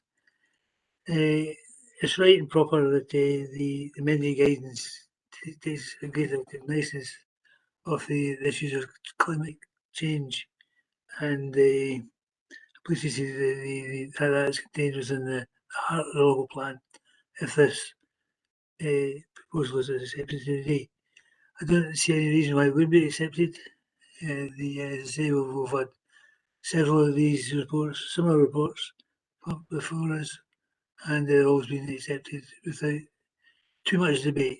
Certainly, most debate is healthy, but without too much debate and division. So with that, I formally move the recommendations contained within. Happy to accept any questions, and thanks to you, convener. Thank you, Councillor Alexander. Councillor Gardner. Thank you, convener. The adoption of SG 14 is yet another positive move by Falkirk Council as we move towards our ambitious target of being net zero by 2030. It fits in with the Council's Climate Emergency Action Plan and will support a number of LDP2 objectives, namely supporting a low carbon economy, building resilience to climate change, and protecting and enhancing our area's natural environment and resources. It provides useful, detailed advice, diagrams and maps highlighting the location of renewable and low carbon energy developments. It provides information on the different technologies, as Mr. Duff mentioned, wind, hydro, solar PV, air and ground source being some. Heating makes up half of Scotland's energy consumption, so it's easy to see why this needs to be targeted and renewable energy source. Alongside very efficient insulation, it's no point heating your property for it all to disappear into thin air. Is the way to progress and should be used whenever possible. Our LHE's local heating energy efficiency strategy is mentioned within the report, and this is currently being produced and will provide the framework for an area-based approach to heat and energy efficiency. Happy to second this report, convener. Thank you, Councillor Gardner. I will open it up for any other questions or comments from members. I've got Councillor Kerr and Councillor Bissett. Just a couple of questions, probably for Mr. Duff. With regard to the regulation that we would like to bring in, the SG 14, how does that affect our own house building for council houses? Does it mean doing anything different, or was that all factored in when we agreed to build the houses that we're going to build? That's the first question. Hey, Douglas. Thanks, convener. This is guidance, so it will be factored into future schemes that the council brings forward. And there's examples in the document where already we have got some good practice in the council's housing stock and how to apply the use of these technologies. Mentioned the district heating scheme. We have a very successful district heating scheme at the High Flats and Callender Park as an example of using this technology. But we will be working closely with our housing colleagues in regard to the further application of these technologies. And in fact, Alex Lewis has joined us from the planning team. I know that the planning team lays closely with the housing team in regard to future developments coming forward, and therefore we'd look at applying these technologies in these forward programmes. Okay, and second question is, Councillor Gardner mentioned that about a new use building these houses or putting these systems in if we're allowing the heat to go out. How does that affect private owners? Again, this is about promoting these technologies for the use by private owners. So I know that in the course of future developments, each of the developers we work with, the main house builders and so on, are looking at these technologies. And so they see that this is the way that the market's working and is moving in this direction, that their customers are looking for these types of technologies. And therefore they're looking to adapt towards that, and the policies that we're given here will support that. Maybe if I bring in Alex has produced this document and she can maybe give a bit further information on the work that we're doing with developers to promote these technologies. Yes, thank you, Douglas, and thank you, convener. in the last over the last 5 years or so, there really has been a kind of sea change in terms of how the development plan policies relating to building efficiency of new development and the incorporation of low and zero carbon technologies into new development has been applied. Essentially, the policies in the development plan require developers, be that public or private, to incorporate low and zero carbon technologies into all applicable new development. As well as this, building standards are becoming increasingly rigorous in terms of requiring in a level of insulation for new build properties, which developers are required to accord with. So certainly in terms of house builders and new housing coming forward, we are now seeing the application of low and zero carbon technologies such as PV, solar, and even air source heat pumps now applied as a standard in their standard house types. So the policies in the development plan and the supplementary guidance just go further to reinforcing that, and the aim of the guidance is really to assist developers with meeting their obligations under the policy and to help them go a bit further in terms of assessing the whole life energy needs of their developments and make it easy for them basically to set this information out.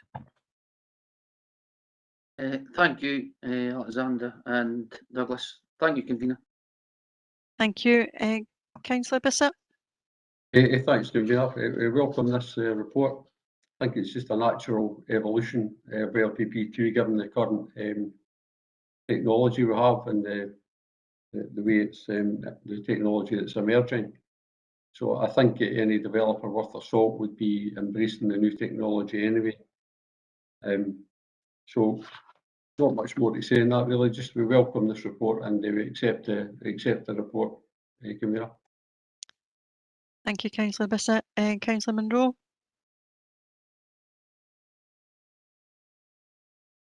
Thank you. One of the difficulties with reports that are this lengthy, it's very hard to unpick some of the basic things. Will this put up the cost of housing, both that which we build and that which private developers build, and to what extent? And will that impact on our programmes and on the amount of housing we have, given that we have these shortfalls? Clearly, it's going to make housing more expensive. Looking at the introduction on low and zero carbon development, it said all new buildings should incorporate new low and zero carbon generating technologies and must demonstrate that 12% of the overall reduction in CO2 emissions has been achieved.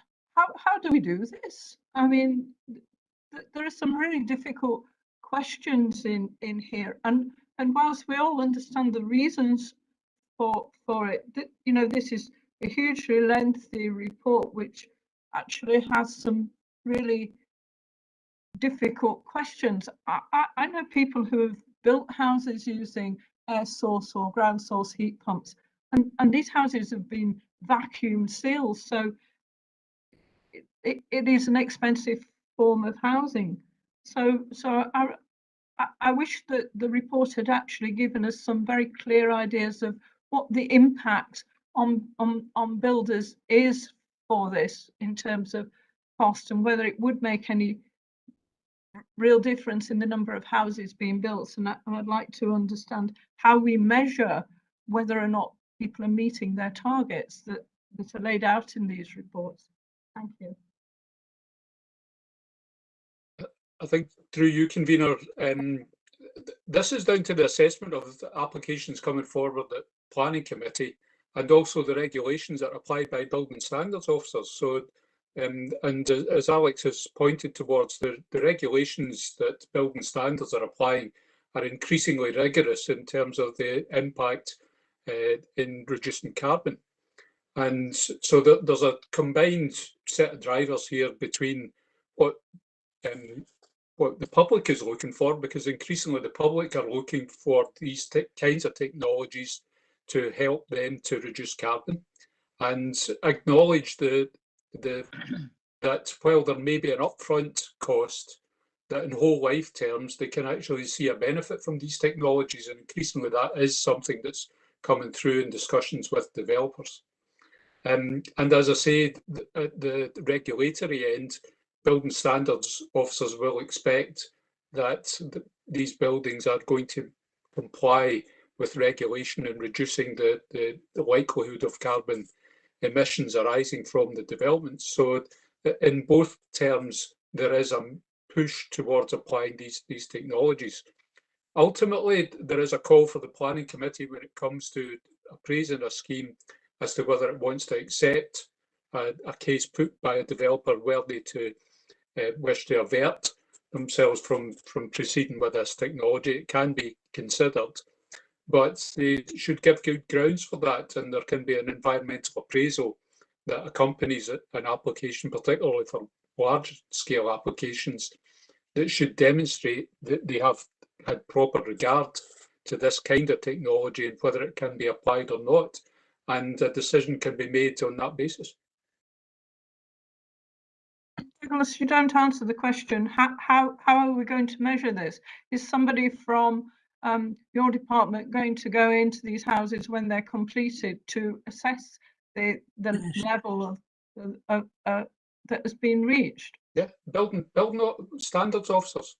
They'll go in and they'll determine if the building complies with the regulations. The regulations are setting the standard for reducing emissions, and it either complies or it doesn't, and that will be the basis on which completion certificates are given and allow the house or the building to be used. So we have a very strong set of guidance now being applied through building regulations, and it is, as I say, reinforcing the importance of cutting emissions.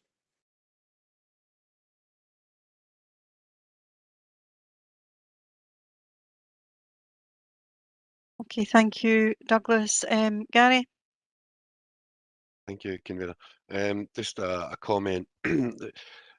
Prior to LDP going through, and it was kind of late on, I know I'd put something through in data cabling, but I also wanted the EV cabling, because infrastructure for that is always going to potentially be a problem. I know that in this, I think it's page 44, where it covers that, and it says infrastructure going. It won't put in the actual charge points, which is probably pretty fair, because those of us who are not in a new build have to pay for our charge points. But I think it's a sensible move, especially if you get larger developments and the requirements of the electrical infrastructure to actually get the right infrastructure put in. Also, you don't get a situation that if they have to put in additional once the project is actually complete, then you're talking about ripping up the roads and pavements again to put additional cables in. I think it's very sensible. I think it's something that should be really welcomed for all new builds. The EV charging is the infrastructure for it, not the actual charge point, but the infrastructure for it is included in this. So I'm glad I couldn't get it done in the first time, and now it's come in even stronger than what I probably looked to have it in. Thank you. Okay, thank you, Councillor Boyce. I think the guidance is very detailed, it's robust, gives a clear direction of travel, and fully expect that there will be further iterations of this as we progress to our net zero and our climate mitigation. I think it will be challenging for both the public and the private sector, perhaps in different ways, but it's essential that we move in this direction if we are serious about mitigating the climate emergency and taking action towards net zero.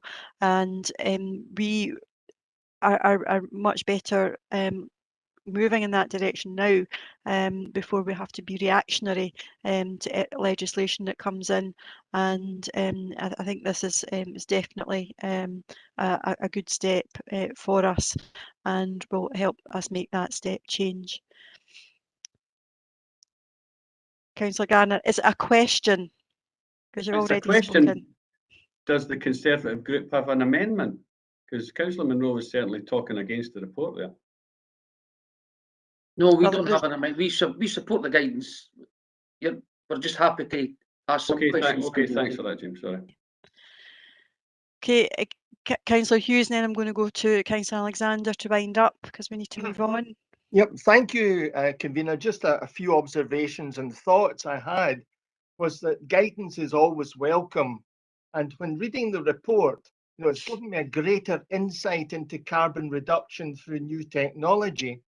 In some respects, I feel I have a greater affinity with the topic of carbon reduction, because recently, to increase my knowledge in relation to carbon reduction, I recently attended, which was an excellent course called Carbon Literacy course. And you'll be glad to know that I've got my wee certificate and I'm now categorised as carbon literate.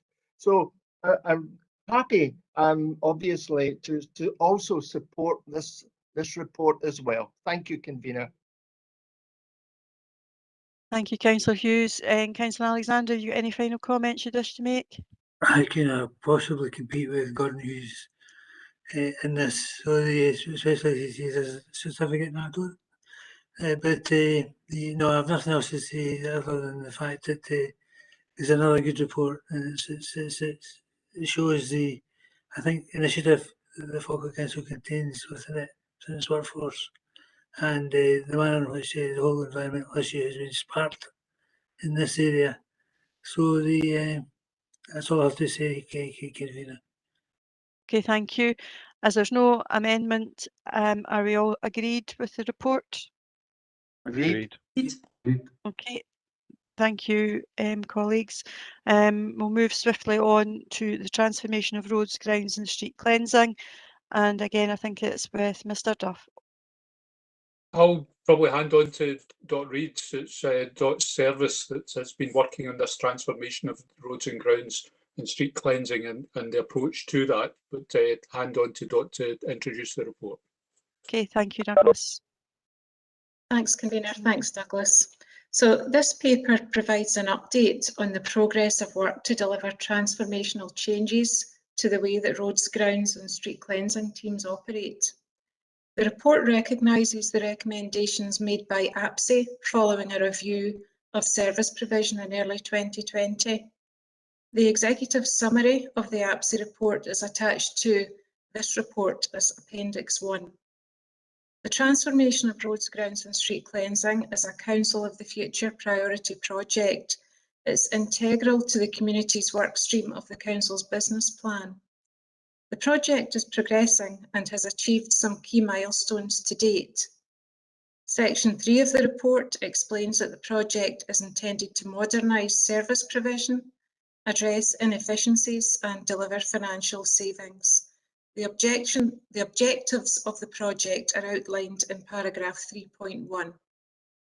The main objectives are to create a flexible and multi-skilled operational workforce by redesigning terms and conditions for the 3 work areas, to continue to increase commercial opportunities for income generation, to introduce and expand the use of digital technology, and to work with communities to increase their support for the delivery of services. Some key achievements have already been made, and these are outlined in paragraph 3.2 of the report. Employee focus group meetings have been taking place on a fortnightly basis, giving opportunities for questions to be asked and addressing any uncertainty that exists in the workforce. It's vital that the workforce has opportunities to engage in the changes that involve them. There's an understanding that change is needed, that this is the way we have to go, and trade unions have been involved at all stages of our discussions. An HR business partner has been appointed and has been working with staff assisting with HR aspects of the transformational changes.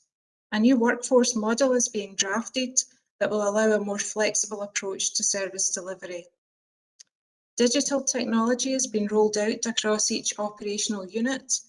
Handheld tablet devices eliminate the need for paper, remove any need for staff to report to the depot to collect works instructions, thereby saving on fuel, increasing operational work time available, and reducing carbon emissions at the same time. The workforce have really bought into this more modern way of working. Commercial opportunities have been maximised using the specialist skills that our workforce holds in areas such as street lighting, fencing, and road resurfacing. Work has been undertaken for our neighbouring authorities. The workforce has been adaptive to this broader remit and understands that to be a council of the future, adaptation is required. There has been good collaboration with the Planning and Environment team in relation to the biodiversity grass management pilot, and there has been a reduction in estates that require grass cutting. Table 1 within paragraph 4 of the report provides details of savings that could be achieved through the transformation project through a combination of service efficiencies, income generation, and changes to work patterns.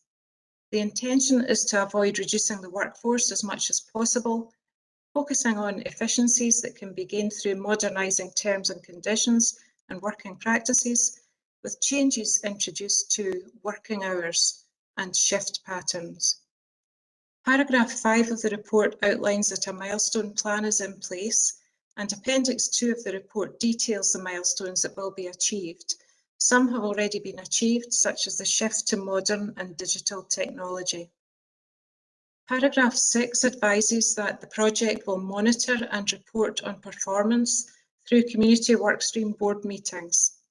Performance indicators will measure the efficiency of operations through the use of digital technology, the maximisation of capacity through the extent of external work opportunities, and through the level of community engagement that takes place. Section 7 of the report details revenue budgets for roads, street cleansing and grounds over the last 4 financial years.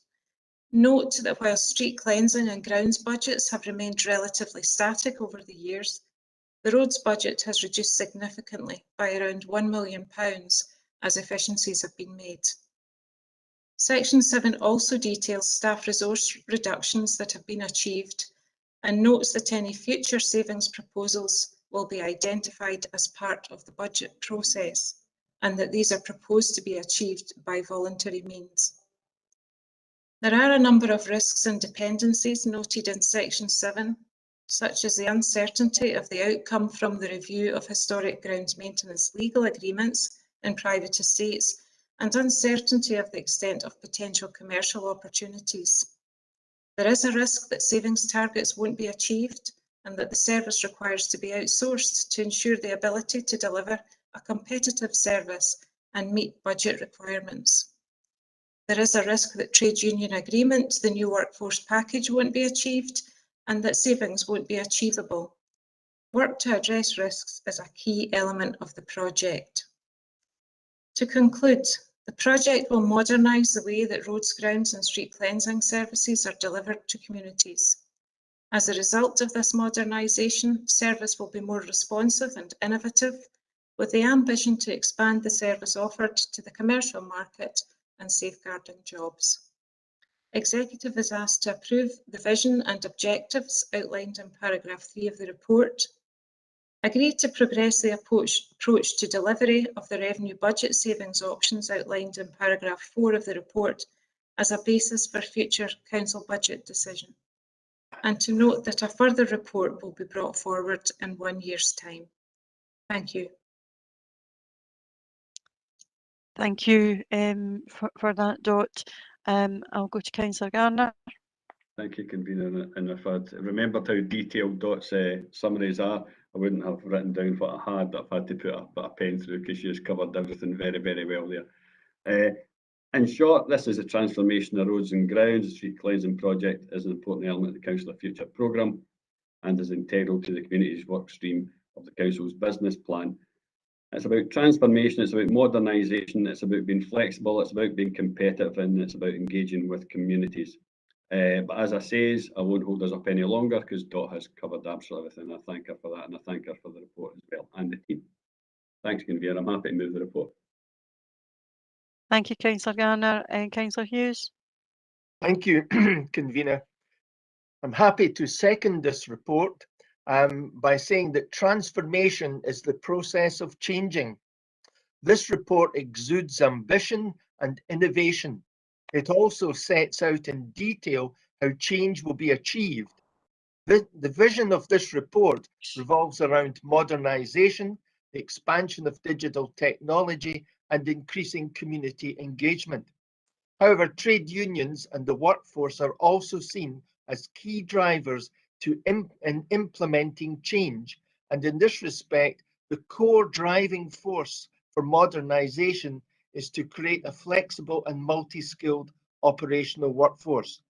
Coupled to the intention of increasing income generation, progress will be highlighted in a yearly report to committee. I look forward to hearing about the impact that transformation has had on roads, grounds and street cleansing. I also ask that committee approves the recommendations as set out in 2.1. Thank you, Convener. Thank you, Councillor Hughes. I will open up for any questions or comments. Councillor Bissett.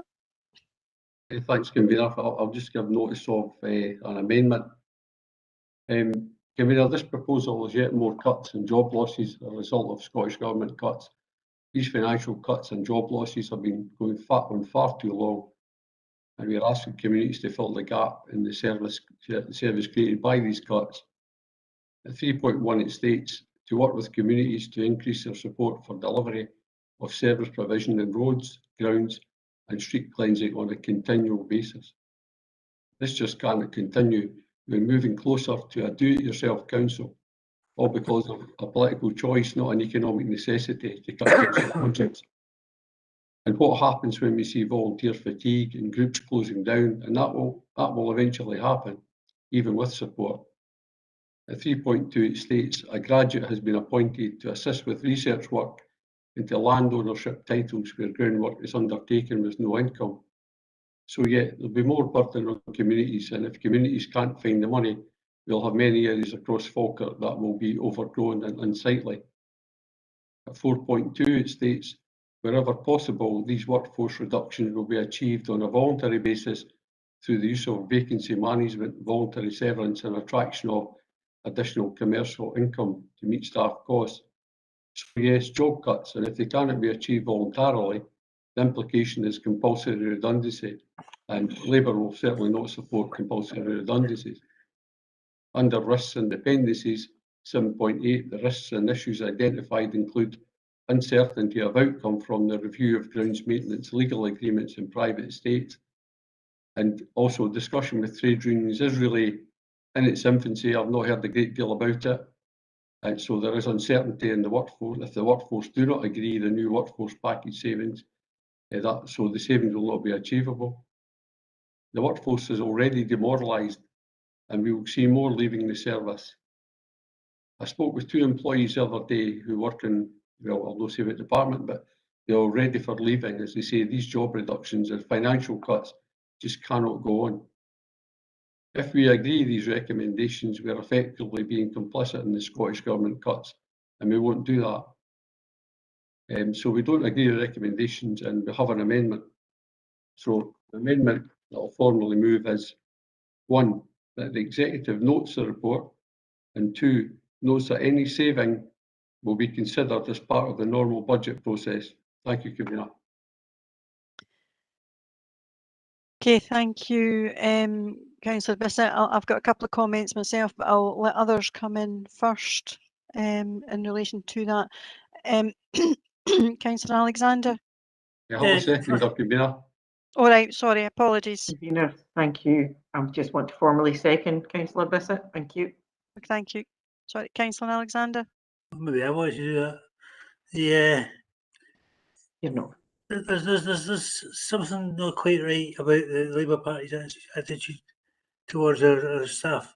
I seem to think that they're all they're not very bright in other words, because if every member of staff I've spoken to has recognised that first of all the cuts don't come from Edinburgh, they come from London. We have a third of the Scottish budget. We had a third of the Scottish budget 10 years ago. Now, you can choose if you want to have the investment that is necessary in health service, for example. And if you knock someone's door and say, would you rather see increase in council expenditure or NHS? You know what the answer would be, Councillor Bissett. It would be NHS. The fact remains that we don't know if we're getting any resources from the Westminster government with regards to train upgrades. We've seen a great deal of publicity about the lines from London to Manchester, and we don't see very much about what this will mean for Scotland in terms of investment. The Labour Party in Falkirk Council were committed to a no compulsory redundancy position a few years ago. Then they didn't implement it because it's wrong for Councillor Bissett to say that they will never ever have a situation whereby there's compulsory redundancies. 94 of our employees were transferred from Falkirk Council to a private sector company opposed by the then Labour MPs for this area, Michael Corrine, Dennis Cameron, and to their credit. But Falkirk Council itself brought forward with the privatisation programme. Within 3 months, only 4 of these 94 individual members of staff were still on post. The rest had been made redundant by the private sector provider. So, I know it's a history lesson, but you learn a lot from history. And the one piece of advice I do have for the Labour Conservative groups is if you know your history, you'll know what you're capable of and doing as a political grouping. And I would ask you to think very carefully. The terminology that's used in the report is the terminology that's been used in the report forever, because it protects the position of not only council employees, but the position of the services that we deliver.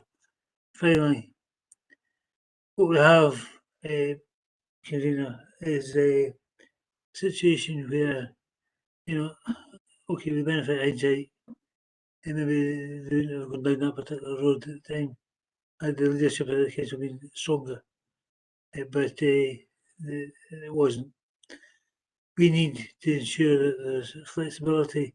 And we actually have more employees now than we had 5 years ago. And, when I look at the record of this administration, in protecting jobs, I mean, Labour talk a good deal, but can you walk? Not like the SNP administration has been able to do. So I'd ask you, stop playing games, stop the posture. We are as committed to the protection of jobs as you are.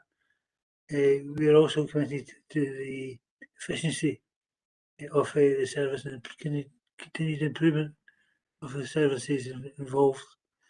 And that is something that we're proud of, something that you can share if you stop playing these games.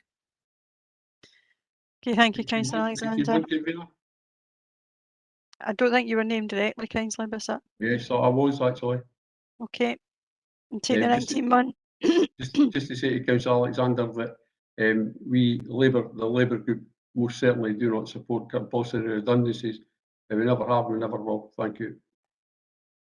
And that's a similar point I would make about the SNP, in that we've been committed to no compulsory redundancies, and that's been reiterated on a number of occasions. Councillor Bissett.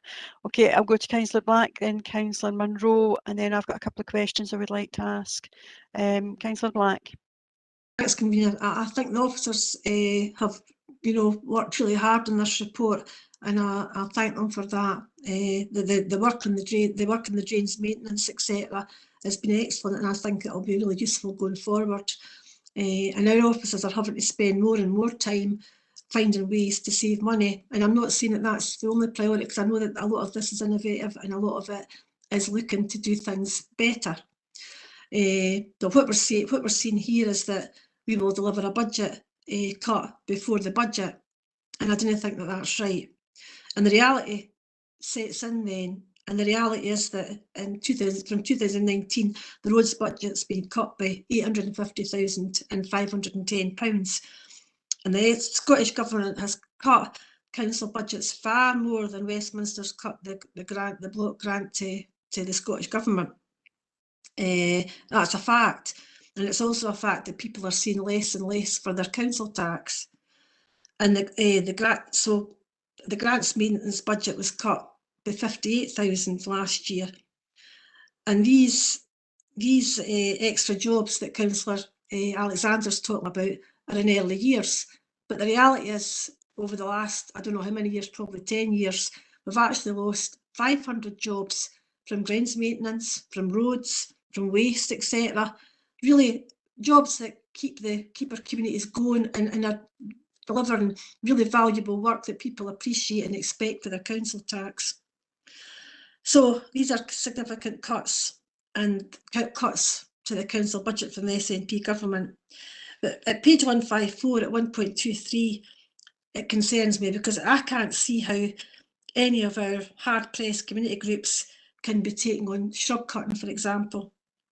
The responsibilities associated with that are quite far-reaching, and I just think it's probably a step too far. I think we need to be realistic about what our community groups can do. They're doing amazing things just now, amazing things, and we're expecting that we do more under community choices and the way ahead, etc. And I'm not saying that they can't do that, because we have got great capacity, we've got a great will out there, but they can't do everything. And so, as my colleague Councillor Coombs keeps saying, it's becoming more and more a do-it-yourself council, and we have to be mindful that people actually do pay council tax, and we do expect basic services to be delivered. So with that, I'm happy to support our amendment, Convener. Okay, thank you, Councillor Black. Councillor Munro. Thank you, Convener. I would like to congratulate Dr. Reid on what is, in 6 pages, a very readable report, and I would like to see more of them.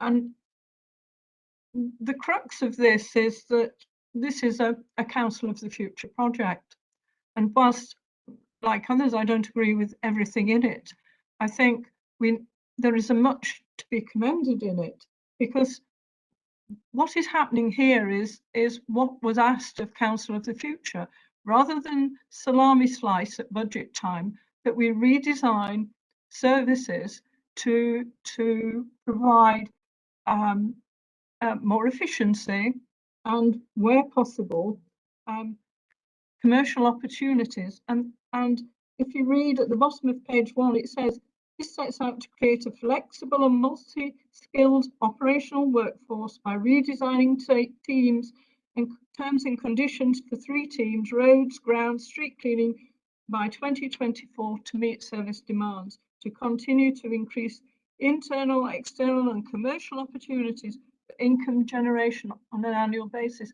This is what we've been asking of Council of the Future, and here we're seeing it, and we're ignoring it. And I think it's a very, very good report, looking to do the things we're asking of officers through Council of the Future. and it lays out milestones very clearly. It gives measures of success. It points out the financial implications, and it also addresses risks. What more do we want? I really do commend people to think of this in terms of our goals via Council of the Future, because this is the best report on Council of the Future matters that has come before committee so far. So thank you, Dot. Thank you, Councillor Munro. Just a couple of comments and a couple of questions from myself. Firstly, the trade union discussions have been ongoing. Trade unions sit on Council of the Future, and they have been involved in the development of this. So I think it's a bit disingenuous to the trade unions to say that they've not been involved in it. And we know that there's some challenging discussions that will have to be had around terms and conditions going forward with the trade unions, but they also recognise there's a need to change and move in a different direction. The question I've got is about the risks of not agreeing our Council of the Future programme going forward, and the then disjointed nature of achieving any savings that will help towards our budget gap, and then the financial uncertainty that then brings into the council in any of those projects, and that's a wee bit what I would quite like to ask perhaps maybe Kenneth maybe to reflect on, and not necessarily in relation directly to only this report, but in general, but specifically here, just around that transformation that is needed by the council and that we needed to move forward at a pace, not just around the savings, but just around that to be able to be the delivery of more modern services. Yeah, thank you, convener. And we've spoken for a long time, both in the context of Council of the Future and elsewhere, about the need to address the challenges we have through transformation rather than through service cuts. And the challenges we have aren't simply financial. We need to change the way that the council operates, both to improve services to communities, to modernise, to take on board commercial and digital challenges. So the focus has been very much to try and deal with the challenges through a transformational programme rather than by other means, and traditionally, of course, through the budget process and service cuts. So this report actually touches on quite a number of the broader aims and goals of the Council of the Future programme. So the working with communities, not underestimating the challenge of that, but the importance of doing that, the use of digital, the broader approach to commercialisation, so that we use the generation of income rather than the cutting of services as a way to bridge our budget gap. And through all of that, the importance of engagement and joint working with our employees is fundamental and important. And we've spoken previously about endeavouring to separate out transformation of the future projects from the annual budget process. So there's a number of reports coming forward in that context. I mean, the next report in relation to community choices at the last meeting of the Education, Children and Young People's Executive. That committee took a decision round about taking forward closer to home and both the service gains and the savings that would flow from that. So it's a very deliberate thing that we're trying to separate out Council of the Future projects from the broader budget process. We're trying to drive transformation rather than relying on service cuts to bridge the gap. And this is a part of that, and certainly not underestimating the challenge of this project or indeed other Council of the Future projects. They're not easy, but transformation is better than service cuts. And this report is brought forward in that broader context. Thank you, convener. Thank you, Kenneth. Again, it's about not holding the council back and making that transformation. We need to move forward. It's very easy just to keep putting that obligation back onto governments and say it's about the government cuts. Either way, we still have a job to do around creating a more modern council that meets the needs of our communities. And I don't see that the Labour amendments going to actually be any assistance in being able to do that and moving forward. I don't see any other hands up, Councillor Kerr. Just some questions, convener, probably for Dot. I see Dot. Regarding on page 160, the introduction and expansion of use of technology, one of my colleagues asked me to ask, have we a trial with a certain bin where it indicates when it's full and when it's not full? Have we got them? And if we have, how many are in use at the moment? Yeah, I'm quite happy to respond to that. We have about 35 of these sensors at the moment. They're placed on our rural bins. We know that we have personnel that go out to attend to emptying these rural bins on a daily basis. Very often they get there, the bins are only a quarter full. So we feel that the resource that is used at the moment to service these bins could be better used elsewhere, undertaking alternative duties. So we're using these sensors to gather information and then to use that information to help us change service provision for the better. Okay, so is this just a temporary thing, these sensors, or is it? No, we'll move them around to where they're required. We may put them in town centres next. We know that footfall in our town centres is down at the moment, so we have to look and consider, you know, are we providing the best service for our communities? That's important, and the bin sensors help us achieve that. Okay, thank you very much, Dot. My other question is on page 147. Regarding 7.1 and 7.2, how is the full-time employee numbers differed in the last, well, the new, the last elections? Are they wavered up or down, or are they kept at the same amount all the way through? Happy to respond to that, convener. In street cleansing and grounds, numbers are relatively static.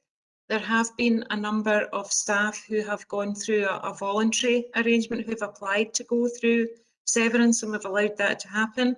Inroads numbers are slightly up at the moment through recruitment of modern apprentices and temporary staff, and that's just been to assist us deliver on the additional capital funding that's been received over the last year. Yeah, and probably my last question, convener.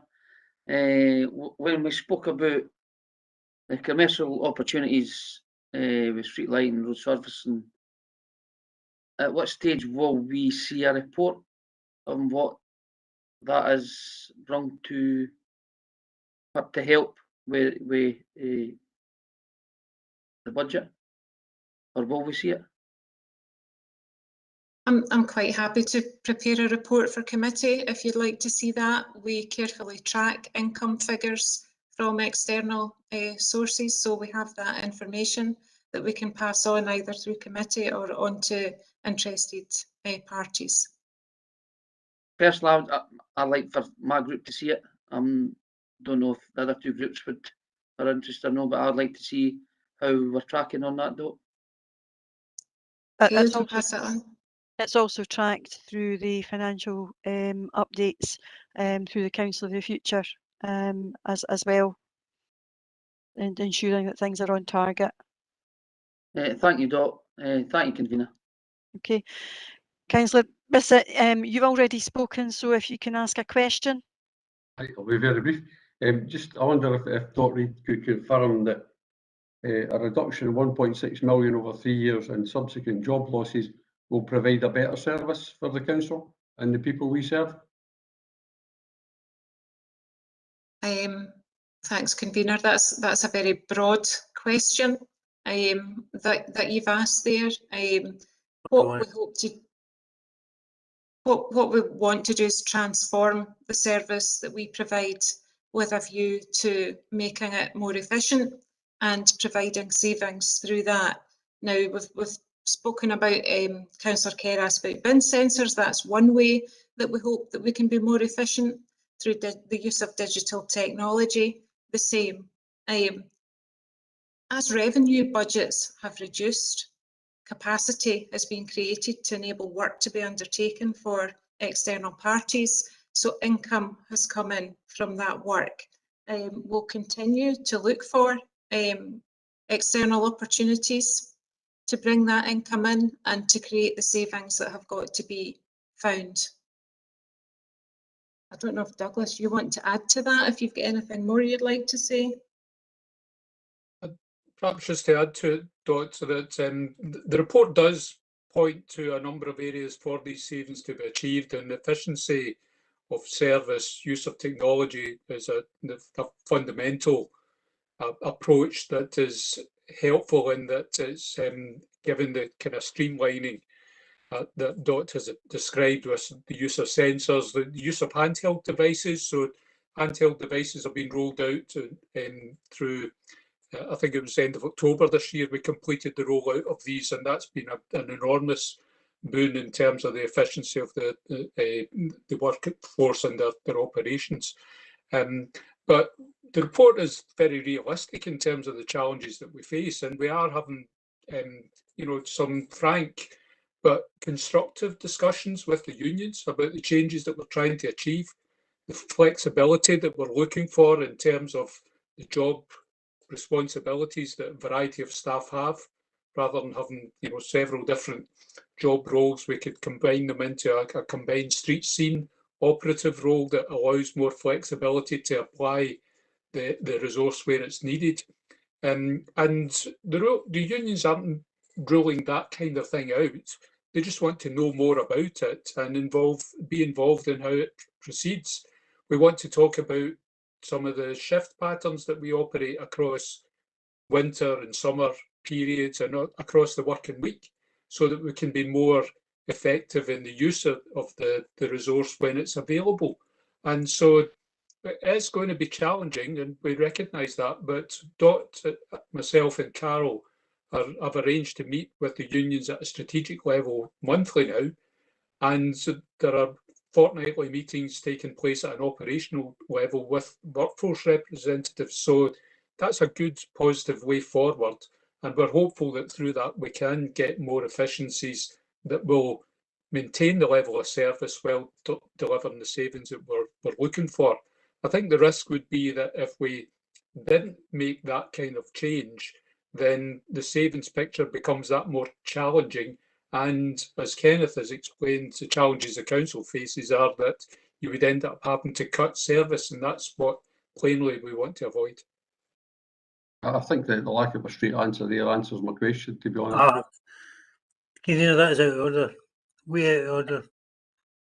Yeah, I would agree that that's actually questioning the officers' reports, Councillor Bissett, and I would caution you to be careful and saying things like that. I'll go to Councillor Coombs, and then we'll wind up this debate. Thanks, Convener. Yet again, I wasn't going to come in on this, but I've heard a few things that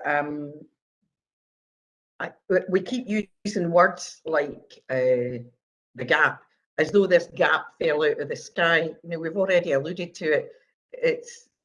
It's cuts to our allowance from the Scottish Government that is causing this gap, because what you spend and what you get, as I said, it hasn't just magicked itself up there. Words like challenging, when what we mean is this is really difficult. We're expecting officers to knit a new service and we're not giving them the tools to do the job with. But we're not allowed to call it cuts either. We've got to call it something else and we own it together. Actually, no, I don't own this and I don't agree with what we're doing. I don't agree with what we've been doing for the past 10 years. But I think if we're talking about honesty and transparency, it's time we were honest and transparent with the people out there. And when your group was in opposition, the cuts were cuts and they were all due to the Labour Tory administration. Where are you blaming it now? I honestly do think, and I understand completely why this paper has come forward, and it is quite clear and it's completely understandable. But Councillor Munro mentioned that this is a Council of the Future programme, and that's what we've been asked to do. What we've been asked to do in not salami slicing, but in changing our services completely, was from Audit Scotland. And it's been from Audit Scotland at least 8 years, I think, that they've been saying this. And they're saying it because we do need to hammer our services because we're not getting the funding that we need. It's not a Council of the Future, it's the Council of Last Resort, because we're going to do less, because we're getting less. We've got less money, we've got less staff. And I think it's a damn sin the way that officers have got to bring these papers forward to try and find a way, as I say, of magically knitting a new service when we're not giving them the wool or the needles to do it. Finally, can I just ask, my memory serves me right when we were looking at figures, this transformational change to service rather than cut, how much has been plugged into the budget? How much is this going to save? So if we don't do this, I've got the funniest feeling there was 3 different parts to this. I'm happy to respond on that, Convener. Thank you. The savings are outlined in paragraph 4.1 within the report, Councillor. It is proposed that £787,000 can be saved next financial year through the transformation. The following financial year and the year after that, £410,000 each year. Right, so 700, 400, 400. Around 1.6 million. 1.6 million. Yes. So we're spending 1.6 million less on these services, but it'll be better. Okay, thanks, Doc. Okay, Councillor Bowes, I'm very mindful of time. Can you make it very, very quick, please? Yeah, I will. I'd explained. I went through the cuts thing and all that, and the differences in how we're financed before, so I won't go through it all again. But I think I covered that well enough the first time. Can I thank Dot for a report, which I will not try to put words into your mouth, Dot. You're quite open. You've told us how you'll be looking to gain them. If we don't go on the digital thing, it's been spoken about many times, and Kenneth has reiterated it as well today. If we don't go on the digital advancement, to be honest with you, we'll become the Luddites, and I really don't like the idea of becoming a Luddite. We need to do what we said we would do in Council of the Future and take this council forward. I'm sorry, but I'm hearing the usual Luddite arguments that I've heard too many times in this council. Okay, thank you, Councillor Bowes. That other than blame the Scottish Government, we're not hearing any positive or constructive proposals and how to address the council's finance from particularly the Labour group. I'm going to go to Councillor Garner just to see if he very briefly wants to sum up. Thank you, Convener, and I will be brief as I can. Councillor Kerr asked about the numbers under the administration, which Dot said was relatively stable. I just want to pick up on the selective amnesia from the Labour group, because in 2015-16, guess what? They cut 10 FTEs of street cleansing. 2016-17, they cut 3 FTEs of street cleansing. But they seem to forget all that when they're debating at this time. Maybe somebody never told Councillor Bissett. Just in this, I would like to actually thank Councillor Munro. And me and Lynn don't see eye to eye in some things, but in this one we do. And she's really got this report well. She's read it, she's taken it in, she's seen what it's for, she's listened to Doc, which some other members maybe haven't. And so I really appreciate it, Lynn. It was good, and you could probably have summed up for me with your input. But she's got it. It's about, as we said earlier, it's transformation, it's modernisation, it's becoming flexible, it's becoming competitive, and it's engaging with communities.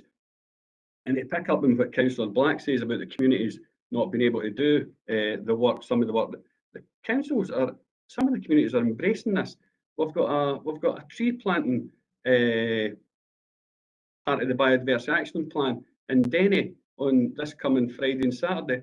We've got over 100 people in the morning attending that, and then over 60 people in the afternoon just on the Friday attending that to help out and do what they want in their communities. So I do think she's doing a bit of disservice to all the excellent community groups we've got out there who love helping the community and doing as much as they can. So yes, Convener, I'm happy with what's in this report and happy to move it. And I'm assuming we're now going to a vote. And exactly, we're now heading to a vote. So I'll go to Mr. Moody. Yes, thank you, Convener. The motion consists of the recommendations at paragraph 2, and that's moved by Councillor Garner and seconded by Councillor Hughes, against which there's an amendment moved by Councillor Bissett and seconded by Councillor Coombs, which is one, to note the report, and second, to note that any savings proposals will be considered as part of the normal budget process. Councillor Alexander. Motion. Councillor Bissett. Amendment. Councillor Black. Amendment. Councillor Bowes. Motion. Councillor Coombs. The amendment. Councillor Garner. The motion. Councillor Harris. For the motion. Councillor Hughes. The motion. Councillor Kerr. The motion. Councillor Meiklejohn. For the motion. Councillor Munro. Motion. And Councillor Nimmo. Amendment. Convener, there were 8 votes for the motion, 4 for the amendment. The motion is carried. Thank you for that. Colleagues, it's now 1 o'clock. We have 4 items still on the agenda. I'm in your hands to whether we have a very brief break or to whether we look to continue to the conclusion of the meeting. Just carry on. Happy to carry on. Carry on. Yeah. Okay. Thank you. It's a bit of carry on, we'll see now. Thanks for that, Councillor Alexander.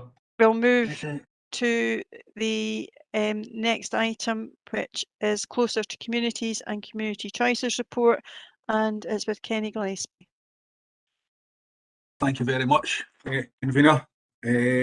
Like the previous report we've just heard, this is a Council Future project, one of the top, the Closer to Communities and Community Choices. Section 1 of the report just provides the purpose. Section 3 of the report provides a bit of background, and it's worth noting that through this project, Falkirk Council will transform the way that it delivers community development services to have a greater focus on enabling and strengthening community organisations. And I think that's vital because we've certainly heard that, especially through the pandemic, that's provided further evidence to support the What Works Scotland report, which found that where anchor organisations exist, communities have increased levels of participation and leadership, and they want to do more. Again, the Communities Empowerment Act was put in place to help communities do more for themselves and be more involved in decisions that affect them. Section 4 of this report outlines the project aims, and one of these aims through this project 3-year timeline will be to establish 15 anchor organisations with the knowledge, skills and confidence to take leadership in their own community development and organisational management. Section 5 of this report outlines some of the achievements to date and things that we're working on. And one of the things, as you can see, although we're looking to do 15 anchor organisations, 22 organisations have assessed their capability to become an anchor organisation via an organised health self-assessment. A capacity building and anchor organisation plan is being finalised, which will meet the training and development needs of the groups identified. As members will be aware, Community Choices Pilot Phase 1 is complete and a full evaluation report is attached Appendix 1. Following the lifting of COVID restrictions, we are actively working with 12 management committees to progress lease agreements and lease signings, which again is very positive. Section 7 of the report outlines the performance monitoring report, and this is just a clear indication of how we are going to measure the successes of this project. Section 8 outlines our considerations, and I think over the next 6 months we will focus on progressing the delivery of the pilot phase 2 of Community Choices, work towards the delivery of key performance targets, develop capacity building and anchor organisations plans across the council areas, which again is very important. And going to section 10 of the report within the conclusions, I think just to highlight one of the areas is we will continue to develop and implement and mainstream our participatory budgeting process as an investment in communities and their capacity. And convener, if I could take you back to section 2, is outlined the recommendations, and I have my colleague Jen Kerr on the call to answer any of the difficult questions as usual. Happy to answer any questions from my way. Okay, thank you, Kenny. And I'm pleased to see this report come forward, if nothing else, to recognise the success of the progress we've made around community empowerment, which is a statutory obligation on us now, and the work that's ongoing. We took a decision just prior to the pandemic around restructuring how we engage with communities and focusing on what's important to them and what they were telling us, and that is proving to be extremely fruitful in building up that confidence and working relationship with communities, because they have been very good at telling us what is important, but also telling us what they would like to do as part of that partnership going forward. Recognising that we were short of having anchor organisations locally, the amazing work that has been done by the third sector during the pandemic, and as we now see new groupings coming out, I think there's a great potential for those new anchor organisations to develop, and I think that will help to sustain our community base going forward, and look forward to seeing how we can support those organisations and being able to do that.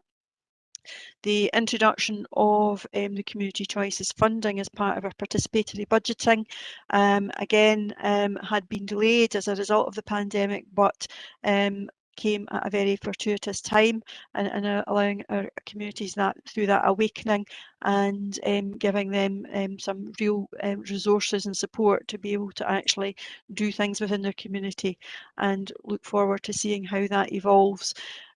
Like we see that there's already been a lot of learning from the first round, and we fully anticipate as we go into the second round there to be further learning from that, and it will be an evolving and dynamic process as we go forward, and hope that in the future we're able to bring other partners into that participatory budgeting pot that can help make a difference within our communities. And we often get some negativity, and I think that's not helpful, because I think it's detrimental to the work that has actually been taking place across Falkirk District, and some really good positive work that is actually helping those to improve their own health and well-being, just by being involved, being outdoors, taking part in activities and giving something back to their community. The business plan recognises that not as a DIY council, but as an engaging council, there is efficiencies that can be made, and we can make some savings, and some of those savings may well be reinvested back into our communities as a result of that. And I think that's something that we need to be positive and recognise, that is going to help sustain our community choices programme going forward. So with that, as another Council of the Future programme, that we have supported, I would happily move the recommendations as in section 2. And Councillor Bowes. Thank you, convener. It is genuinely my pleasure to second this report. I remember a conversation I had with Jen in a previous employment, we'll call it, when we were talking about how investment, inward investment to local groups, Falkirk was one of the worst areas in Scotland for doing that. This has made a major change. I mean, Falkirk Council have enabled circa £630,000 to be given to Falkirk communities to spend on projects which the communities wanted for their local areas. 9,053 people voted on these funds. Well, that represents, as it says in the report, 5%, but you've got to remember that the Scottish national average in local authorities for participatory budgeting, and I'll say that only once, is 3%. And that's a major difference that's happened here. The first pilot, I think, has been absolutely excellent, but more importantly, I think as the Leader of the Council has just said, these are not stopping there. These are looking to learn from everything that these are doing it to make sure that the second one improves. And I have no doubt, having got to know you a wee bit, Jen, and known Kenny as well, these will do the exact same after the second phase is done, as you will look at it and look to learn come on to the third one. And keeping this short, the report contains a thank you from you guys in the community choices team to all the participants, whether it be the people, the health and social partnership and everything else. Can I add my thanks to you from taking this from a plan to actually delivering it as an implementation, then delivering it in the cash actually being delivered to the people, and you have done that in an extremely fast time and an extremely efficient time. It's a good news report, this, and I've just got to say congratulations and well done to you all. Okay, thank you, Councillor Bowes. I will now open it up. Councillor Munro. Thank you, convener. This is, as you say, a Council of the Future report, and I understand where it is we're trying to go. We need to work more closely with communities, but I don't think we need to appoint unelected organisations or anchor organisations in order to do it, because we already have community councils, we have lots of groups that already exist, we have councillors, and you know, projects will differ as well. The basic thing here is that we need officers on the ground talking to people, not through third parties. And if councillors aren't the route by which information is shared, then what are we doing? So my first question is, you know, what are these anchor organisations? How are they going to be formed? Who will they consist of? And how are they chosen? And what powers will they have?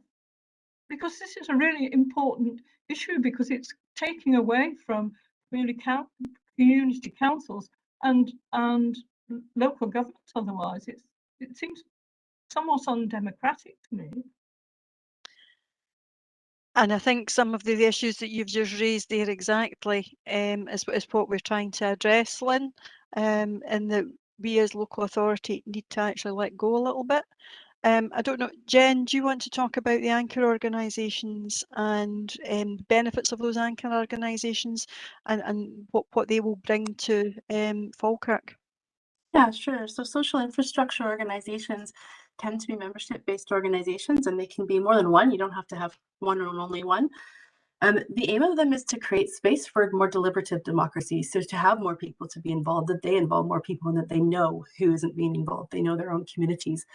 Some of the research and reports from What Works Scotland demonstrated that anchor organizations like football clubs representatively actually have more members than people that vote for community councils. So if you're talking representation, access to people and the demographics of those people, then we really have to have a hard look at that and set some boundaries if we want to, if we feel that's important. Community councils have been involved in the Empowerment Act discussions and the local governance review, as well as the anchor organisation debates across the years, and accept themselves that they would have significant ways to improve and become more representative of the wider community as well. And it's not to say they can't be, but not every area has a community council or wants one. So we have to have an open and flexible approach to what we consider representative, what that means in terms of please involve everyone, you must involve everyone. And in terms of powers, they wouldn't have any powers. This is where the community choices as a tool comes in, is the power to make decisions ultimately rests with elected members. And how could we share that power in a fair, open, democratic and transparent way, really through a public vote, is the most an informed, debated public vote. And that's where we're testing and developing a voting system that, through community choices, that is considered fair, co-designed, and has values that we all agree to. So that's the journey we're on, and we will be coming to those decisions when the local governance review is published and encourages us all to make up something that works for our area. So these types of debates are incredibly valuable, and all points in them are relevant and valuable, and we need to come to a conclusion together of what's fair and what we, for Falkirk, want to see with our residents. Okay, thank you, Jen. Okay, Councillor Kerr.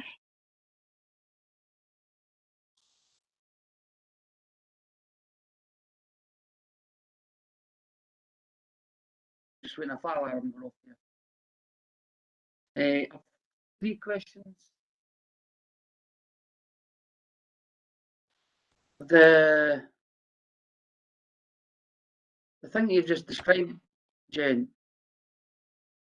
is this the models that all the other local authorities use? Yes, I mean, we don't necessarily call it anchor organizations, but almost all other local authorities have large operational organizations, and a range of them. So some of them represent place, some of them represent communities of characteristic or interest. Falkirk is quite unique in not having any. We don't have a sort of medium-sized third sector or community sector. Our sector is predominantly small. It has a lowering number of charity registrations. It applies for the least amount of funding in the country, and it's consistently volunteer-led, which leads to the fatigue that we talk about quite regularly. The benefits of some of these larger, well-managed, well-run organizations is they can employ people to do their own community development. They can attract funding from a range of sources, and the volunteering happens in the organization and the management of the committee. Their whole focus is to involve and include people from their areas in things that are important to those areas, that are led entirely by that organization and its public benefit and its membership. So yes, Falkirk is quite unusual in the size and shape of its sector, especially for how much support and funding goes into the sector here locally. It should be bigger, it should be more sustainable, and it should be applying for more funding. It's why we have funders like Cora and the lottery having come into our area, provided dedicated resources and workers to support more funding to come in, because it's a funding black spot and always has been. Thanks. My next question, probably not a question, an observation on page 172 on the chart, expression of interest. I made my concerns when we first started. My concern is Ward 9 Upper Braes, where we've had 4 small grants and 1 small grant and 4 place-based grants. It's the smallest of all the other wards, and it's getting the people like in Stanburn, people in Muiravanside who haven't got any groups. So I just don't want these areas to be left out or left behind. And I'm sure that the 5 groups and all the other groups who were successful in the small grants and the larger grants have benefited financially and will input that money into the communities to which that's what we were wanting to happen. But I just don't want the smaller areas to lose out. in any funding that's available because they've not got a group. And there may be areas where some of this money would be appreciated. Comments on that, and I've got a final question, convener.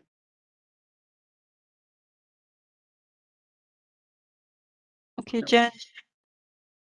So the Braes is known as we're calling it a cold spot at the moment. We actually went into a red milestone in our project to spend additional time there to work with groups to do the assessment of the organizational health of the area.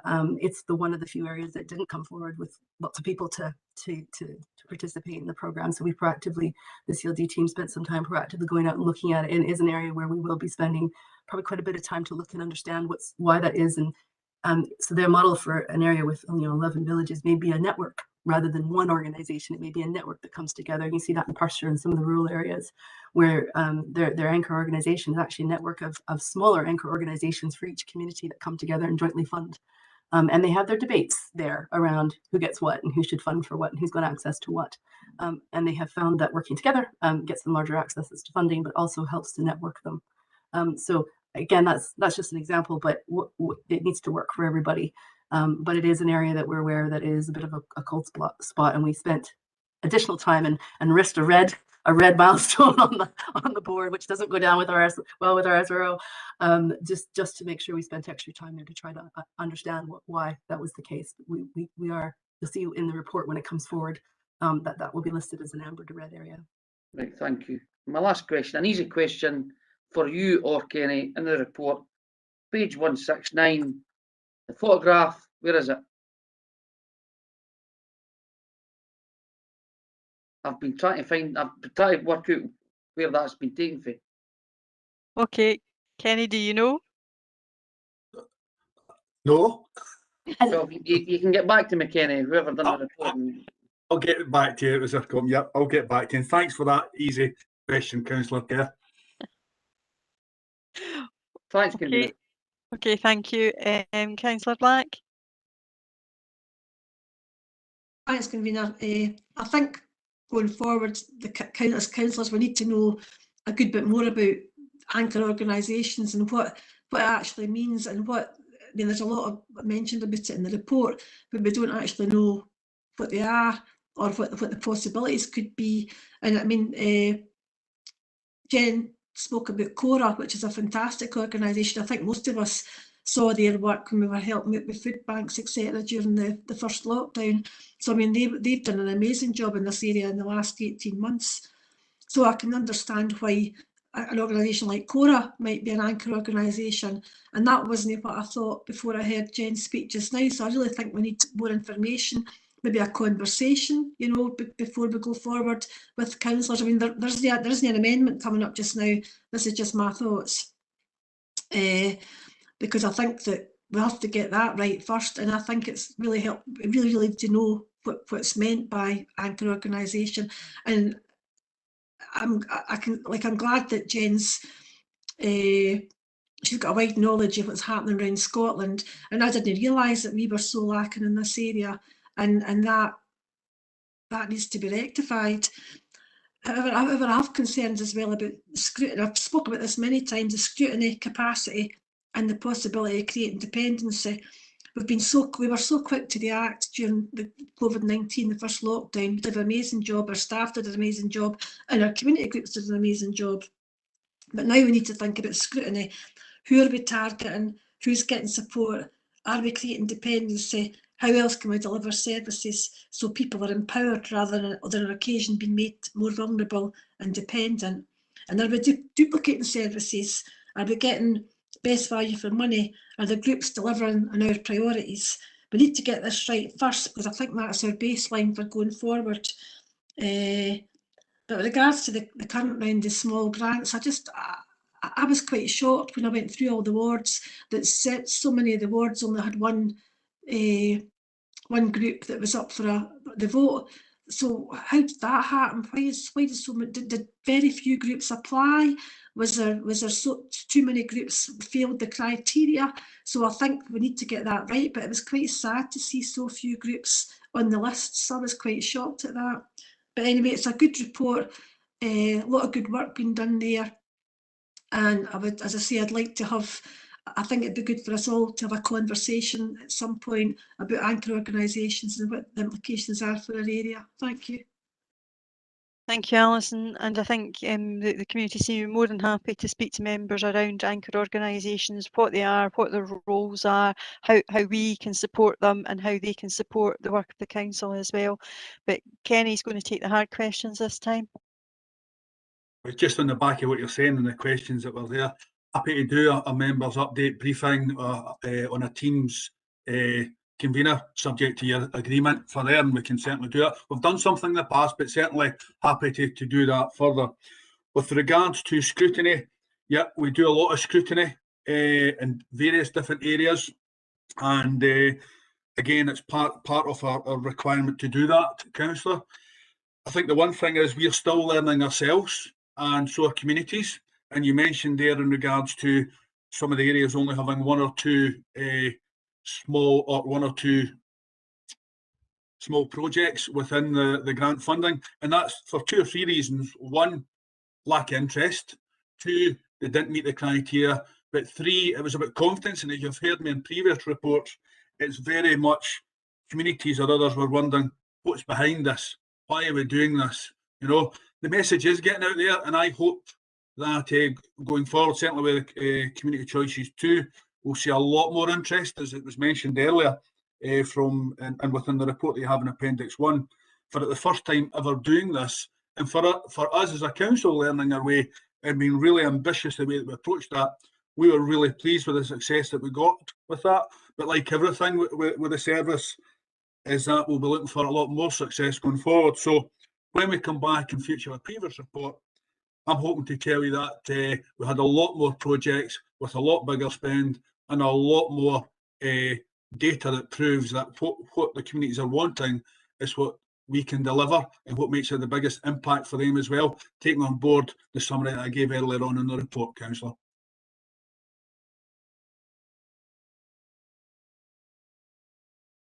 Okay, thanks for that, Kenny. There are no further. Oh, right, apologies, Councillor Bissett. I'll be brief. It's just probably just me being pedantic, but you mentioned, and maybe Mr. Moody can answer this. You mentioned that that it's a statutory obligation to allocate this funding, which I don't disagree with, but I'm asking the question: is it statutory? Okay, I'll go to Mr. Moody around the 1%. Convener, there is a provision in the Community Empowerment Act that allows the Scottish ministers to bring regulations into force in this area. My understanding is that no regulations are in force at the moment because there is an agreement between COSLA and the Scottish Government which accepts that there will be an allocation of 1% set aside by all local authorities. So while there is a statutory basis for it, that's not yet mandatory by way of regulations made under the Act. Thank you. I just wanted to touch on scrutiny. Certainly, Paul Anderson, basically you're not going to get a penny out of Paul Anderson unless you provide all the relevant data, such as the Constitution, bank statements, loads of information he asked for. And certainly I'm speaking for the funding we put in for the Basel War Memorial. And so I was really quite pleased that the sort of pushbacks all the time for Paul, basically asking for more and more information until he's satisfied that he's got everything he needs before any money would be allocated. So I just thought I'd say that just to let all the councillors know that certainly Paul is certainly on the case as far as allocating any funding is concerned.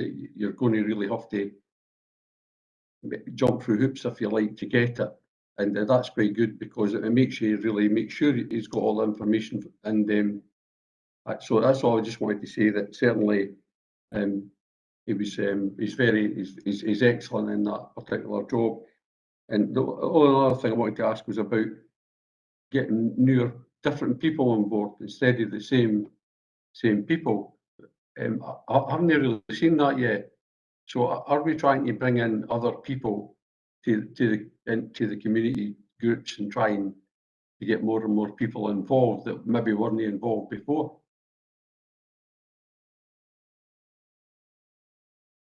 Okay, Jen, do you want to take that? Yeah, so that's one of the things we hope community organizations and anchor organizations will do for themselves. It's their community, it's their neighbors, it's their friends. We want to build participation around activity because people get involved and they get socially connected. It's good for their well-being. We can help and we can encourage and promote that, but ultimately it's about people being willing to knock on their neighbor's door and ask for help or invite them to join something. It's about good community. And that's why we want to support community-led community development and encourage people to be inclusive and speak to everyone in their community, not just people they socialize with or their friends. And we saw that during the pandemic when people had to knock on different people's doors, and we heard organizations going, gosh, we thought we knew everyone or everyone was involved, and it turns out we were wrong. And we have a lot more work to do. We want to continue that because that's more sustainable, it's more useful. It's not really about them becoming involved in our services and our work. It's about them becoming involved in helping one another. And only really friends and neighbors can do that. You can't buy that, actually. We can encourage it, support it, create the conditions for it to happen. And that's what enabling is all about. Thank you, Jen. As we have no amendment coming forward, can we agree the report? Agreed. Agreed. Okay, thank you. Can I ask when members are asking questions if we could keep them fairly concise, as we are kind of running out of time and that there's other meetings in the diary for the afternoon. We've got 3 items left and we will try and get through them by 2 o'clock. Next item is the Forestry Estate Plan and the implementation update. And is that with yourself, Douglas? Thanks, Cecil. Danny Fallon has joined us for this item, but I won't dwell on it. It's a fairly straightforward report. It is giving an update on the work relating to the forestry estate plans and the implementation programme that we've got underway. It highlights the sources of funding that we're drawing together to support that work, and acknowledging that we will continue to look out for funding that will support that implementation. There was a question from Councillor Nimmo earlier, which we've given some further detail sent across to him for, and we'll be continuing to progress this work. So I'm happy to take any questions, but it's a relatively straightforward report. Okay, thank you, Douglas. Councillor Gardner. Thank you, Convener. I'd like to thank Danny and his team for bringing this update report before us. I'm sure all members will welcome the continued implementation of the Forestry Estate Plan, which we have in front of us. This is a good news report, one which highlights the excellent work in pulling in external funding, and I'd like to thank the Scottish Government and their Forestry Grant Scheme. Falkirk North and Pullman urban woodland management plans are well underway, with the tree plant and thinning of woodlands, path upgrades and tree safety surveys being part of the plan. The continued implementation of the Forestry Estate Plan has many benefits, including carbon sequestration, complementing the Council's Climate Emergency Declaration and the Net Zero target, whilst improving the quality of our parks and open spaces. Hopefully further funding will be available to continue this good work, which alongside previous agenda items will move us towards a cleaner, greener Falkirk. Happy to move this report. Hope that was concise enough for you, Convener. It was indeed, and I thank you for that. I'm happy to second this report as part of our carbon mitigation, as well as improving the well-being of our communities and giving a more pleasant and open spaces in which to be able to get out and about.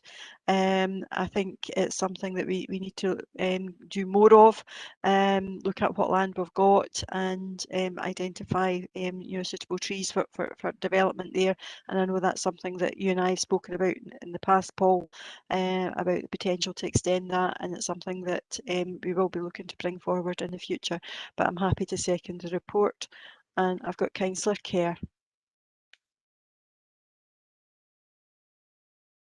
Thanks, Convener. I'll be concise with my questions. First question is regarding the the tree planting, is there any, this is probably for Danny, is there any expected tree planting regarding the Queen's Canopy for next year for a platinum jubilee? That's an initiative that's coming forward. Is there any plans for that? And I know it's an opportunity, just while we're talking about trees, convener, just to ask that question. Okay, Danny or Douglas, is there anything planned there? I'm certainly aware there have been discussions about this, councillor. Team have been looking at, but Danny might have more details. Yeah, I mean, as I understand it, the Queen's Green Canopy campaign is something that the Woodland Trust are promoting. They were offering free tree packs to applicants to cover that. Now, I understand there is some tree planting going to be carried out as part of the Sustainable Grass Management pilot, which is using trees from this source. So I think Councillor Garner mentioned some at Hertfordshire Playing Fields. There's also some going on at Stenhouse Park in Stenhouse Muir.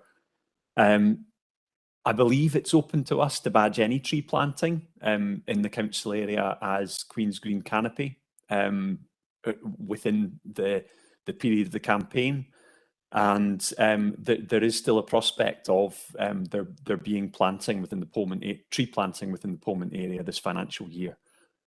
So I guess the opportunity is open for us to badge it as part of the Queen's Green Canopy, should we so wish. Thanks, Danny. My final question, convener, is on page 182, 4.3. That could be, they're one of the places identified. I don't know if it's a misprint, but the Coo Park, that could be anywhere in Upper Braes. Is that a place, or is that just a misprint? No, it's most definitely a place. Is it? I thought you knew Bainswood and Langleys. The Coo Park is in Langleys. Because there are a lot of Coo Parks up in Slamanan, but actually Coo Parks. No, it's COO. That's all. That's all. Thank you. Okay, Councillor Munro. Thank you, convener. An equally short question. In the past with forestry estate plans, we've often seen that it encompassed a great deal of felling and some very spindly whips planted in follow-up. Can we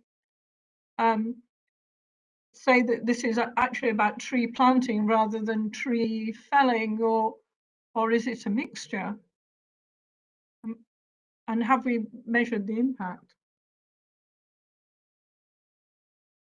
Okay, Danny, are you able to clarify that? Yes, I can. I mean, I think paragraph, well, does it sort out there?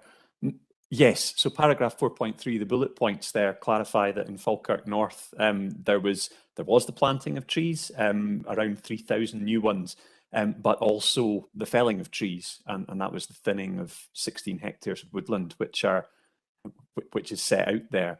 I mean, I think the thinning of woodland, although it can seem quite counterintuitive to chop down trees as part of proper woodland management, it does allow better regrowth of more pioneer species in the areas which are cleared. So I guess it's a difficult metric to work out exactly what the carbon balance of it is. But what we can conclude is that it is the proper management of council woodlands. So it certainly has silvicultural value as well as the ability to sequester more carbon. I hope that answers your question.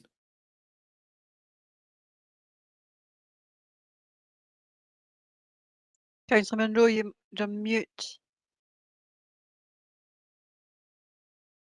In my experience of these things, that what we end up doing is cutting more mature trees than planting of new ones. And whilst we want a forestry estate plan, essentially what we're trying to do is increase the number of trees within Falkirk district, and 16 hectares is a lot of acreage. So we haven't really answered the question here.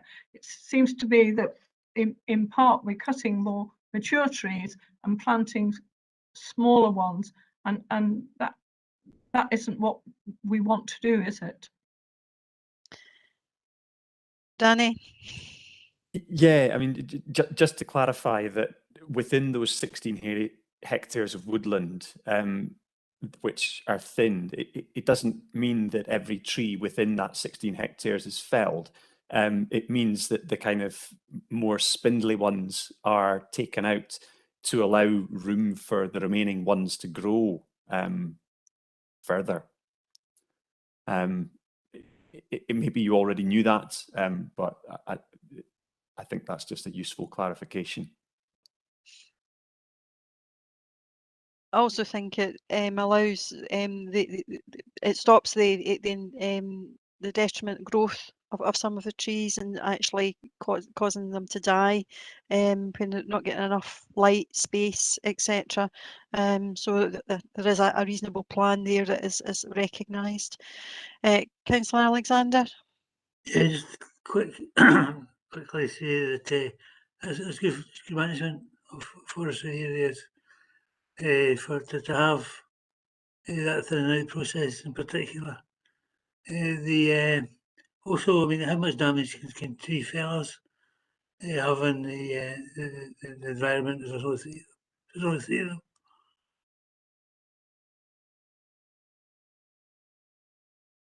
Just put it like that. I got that joke, Councillor Alexander. Well, that's all you need. Okay. Okay, there is no, Councillor Bowes, briefly. Very quickly, just to offer Councillor Monroe, if she goes to Corrie Park, she'll see exactly what they've done there. The thinning out hasn't made the forest look thin at all because it was far too heavy. And then you should see all the new tree planting as well. I think you would see exactly what Danny's talking about here. It could be a good place for you to go and see that. Not that I'm offering to take you into the woods, that would be bad. Okay, just to remind people, this is live recording. And as there's no amendment, although I'm disappointed that Councillor Nimmo couldn't remain for the forestry estate plan, because we know he has a real interest in it. Are we happy to agree the report? Great. Thanks, Convener. Just Councillor Nimmo, he's got a flight to catch back to Ireland, so I think he's had to rush away, to be honest. Okay, thank you. Moving on to item 11, which is Falkirk Community Stadium Limited, and this one is with the Chief Executive, so I'll pass you over to Kenneth. Thank you, Convener. This is an important report, quite a technical one. I was just going to take a few minutes to introduce it, though I hope the decision is relatively straightforward. So the report provides members with an update in respect of Falkirk Community Stadium Limited, that's FCSL, which is a wholly owned subsidiary of the council. And the primary aim of the report is to receive member approval that would enable arrangements to wind up FCSL and transfer its assets to the council.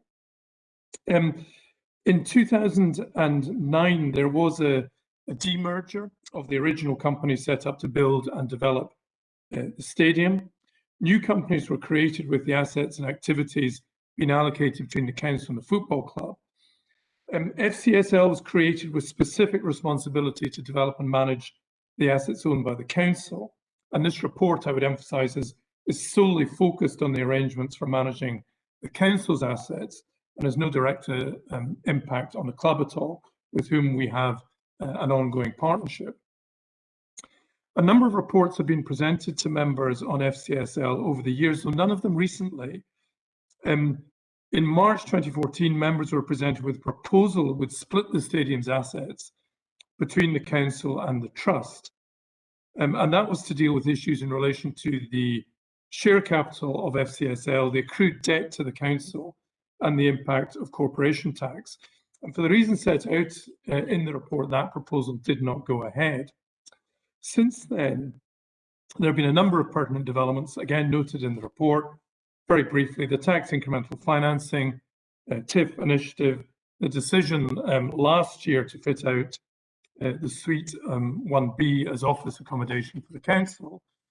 And of course, in January of this year, members' decision to bring the services of the trust back in-house, which effectively blocked the proposal that had been put together in March 2014.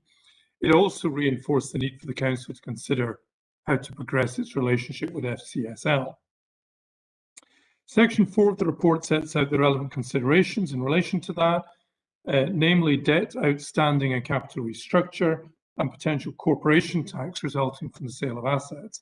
But it is pointed out at paragraph 4.5 that given the change in the tax circumstances, there is now no financial impediment to FCL being wound up as previously agreed by the council, with all the assets being transferred directly to the council. With regard to future arrangements, in terms of governance, senior officers have acted as directors to FCSL, and the potential conflict of interest has been a matter which has been raised previously by external audit. The main reason for FCL continuing following the demerger in 2009 was the tax liability, and of course the report makes clear that is no longer an issue.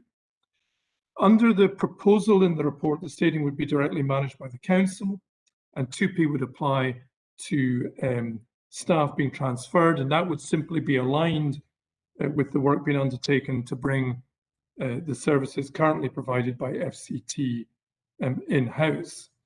And if members accept the report's recommendations to wind up FCSL and transfer the assets to the council, it is suggested that the Chief Governance Officer is appointed to the board to help manage that process.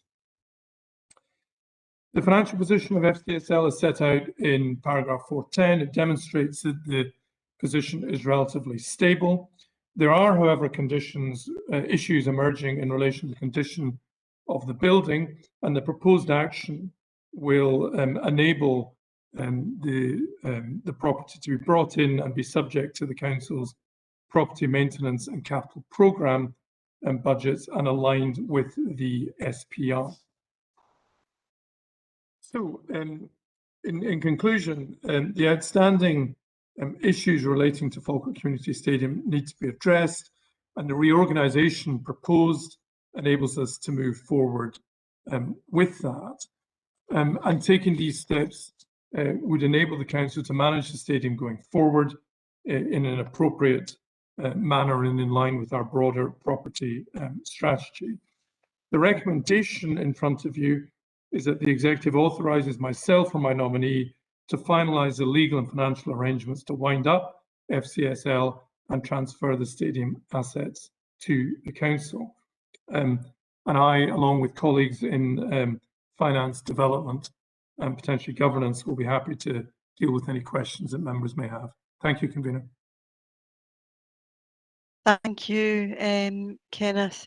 I mean, this has been something that has been outstanding for some time, and particularly the issue around officers as directors of SCL has been flagged up on a number of occasions by our auditors, and we need to address this with the council's decision around its own asset realisation, particularly around the municipal buildings, and using the office space as a temporary measure within Falkirk Community Stadium.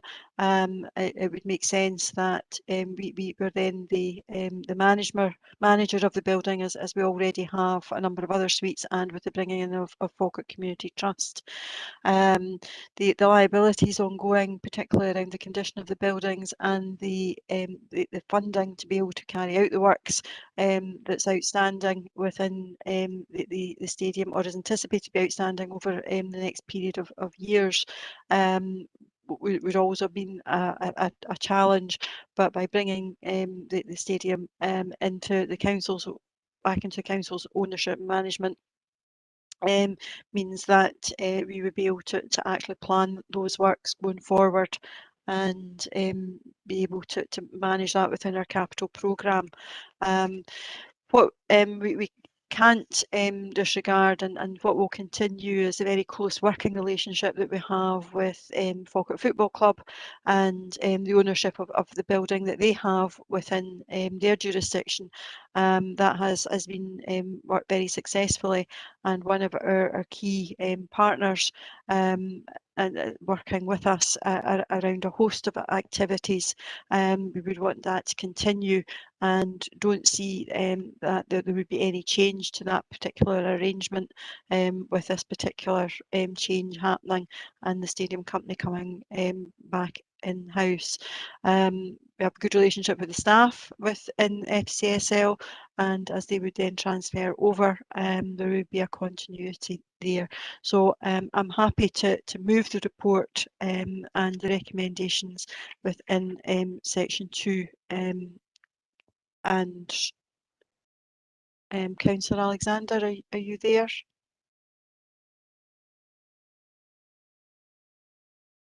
No. Apologies, Karina. I'm here. This report is a wee bit of a milestone, and it's bittersweet to a certain extent because the formation of Falkirk Football Club in conjunction with the management of the centre has been something that's been very positive, unlike some of the other results elsewhere. So it was a partnership that did deliver. However, it has to move on in order for it to develop and to be expanded so that we can see to our responsibilities at the stadium and the club can see theirs and be able to get on with it and also seek external funding.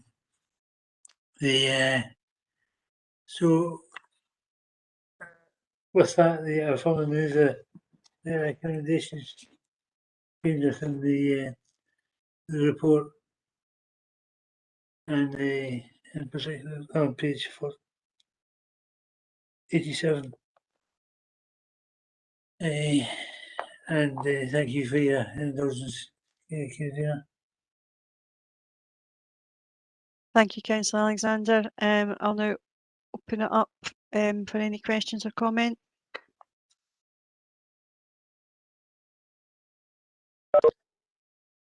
Councillor Bissett. Thanks, Convener. Certainly long overdue, and welcome the report. I just wanted to ask, what are the likely costs around sort of maintenance that we'll have to pick up, and who will this sit under within the council now that the trust's back in house? Okay, thank you, Councillor Bissett. I think the details are actually under section 4.12, but I'll go to Douglas to maybe give some feedback, and maybe the Chief Executive can answer where it might sit following the outcome of this. Douglas, do you want to take the maintenance aspect? Thanks, Convener. So we'll look to encompass the expenditure that the stadium company undertake on the building. It's shown under the other expenditure line in the financial profile that's shown there.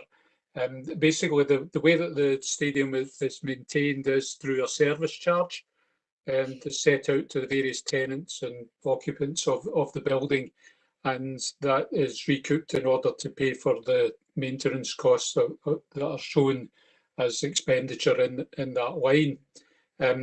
We'll need to take that on board and then bed it into the rest of our budgets, and it is probably expected that the stadium would transfer into the new place service and be aligned with the property management functions that we have within this service for its operations. Somewhere at the door. Okay.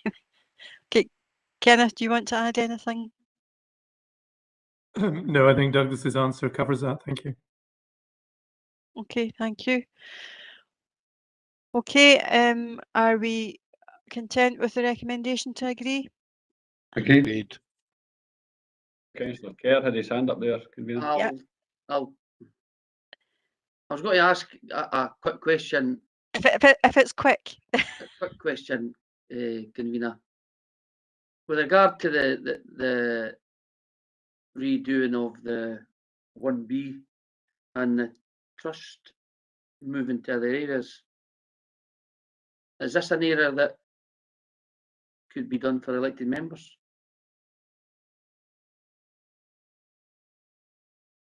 Or what plans is for it?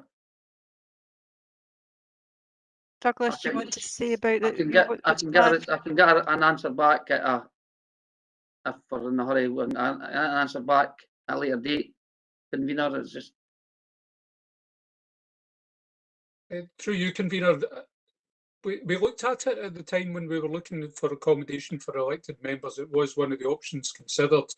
It was ruled out on the basis of, I think, alignment with the support through member services, etc., and the activities offered within the building. So I think these were the principal reasons it was ruled out. So I wouldn't have expected that we would look to that as a longer term option for members, but it's always something that could be considered as we go further with the scheme at the stadium. Okay, convener, thank you. Okay, thank you. We did actually agree the report. Now I've got a number of hands up, and I did ask people to be very brief. So providing that you can be extremely brief, I'll take the final two contributions, but we did agree the report. Joan, very briefly.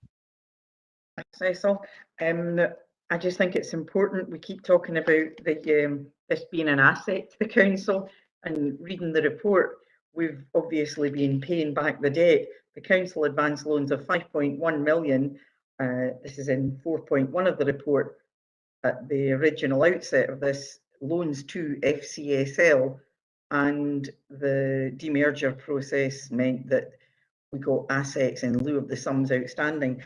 This council is still repaying these loans with a balance outstanding of around £2.5 million. I'm not sure that I actually see this as an asset, given that we're going through an SPR process to lose some of our buildings. I'm just concerned at the way that this whole thing's been handled. It's always been a bit of a fudge, and I think this makes it even more so. And I think, again, that the public should be aware of the costs of the community stadium. And yes, we are going to use it, but we're going to use it because it's been a noose around the council's neck for the last 15 years. Thank you.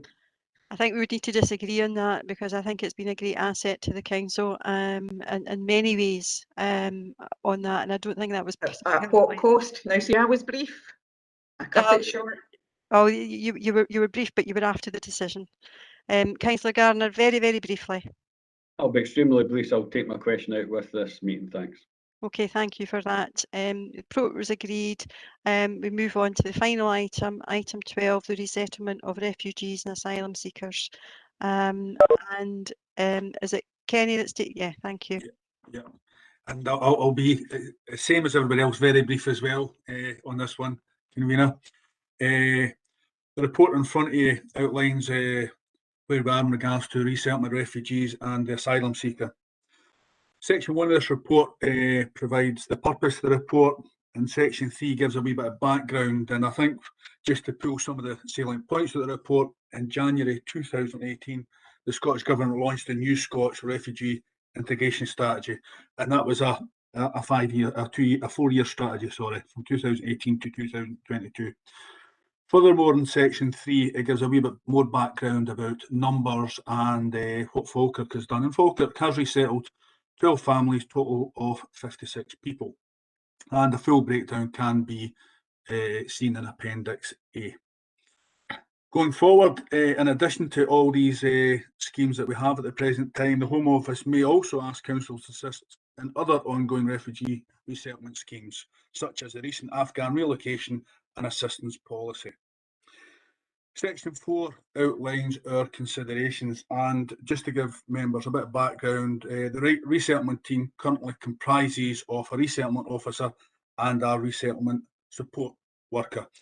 The issue is they're on temporary contracts, and one of them has been on that contract for 4 years and the other for 2 to 3 years at the present time. Also, we consider that the report itself will also look at, if required, and depending on the flow of refugees and asylum seekers, would be the expansion of one temporary officer if required, and that would help to expand the resettlement team with the support for ending destitution strategy by supporting those resettling within the UK. Implications regard to finance: the team itself is fully funded at the present time, and there's no reason not to think that wouldn't be the case going forward. The staff and overhead costs are funded, as I said, by the Home Office. However, if that was ever to reduce and that funding was to cease, the ongoing cost of this team at the present time, of the 2 staff that I'll come back to recommendations, is circa 90k to fund. At the present time, that would be the 2 officers. Now, we know how much it takes and how much effort goes into making sure that we provide the best possible start for these individuals coming across to Scotland and resettling there.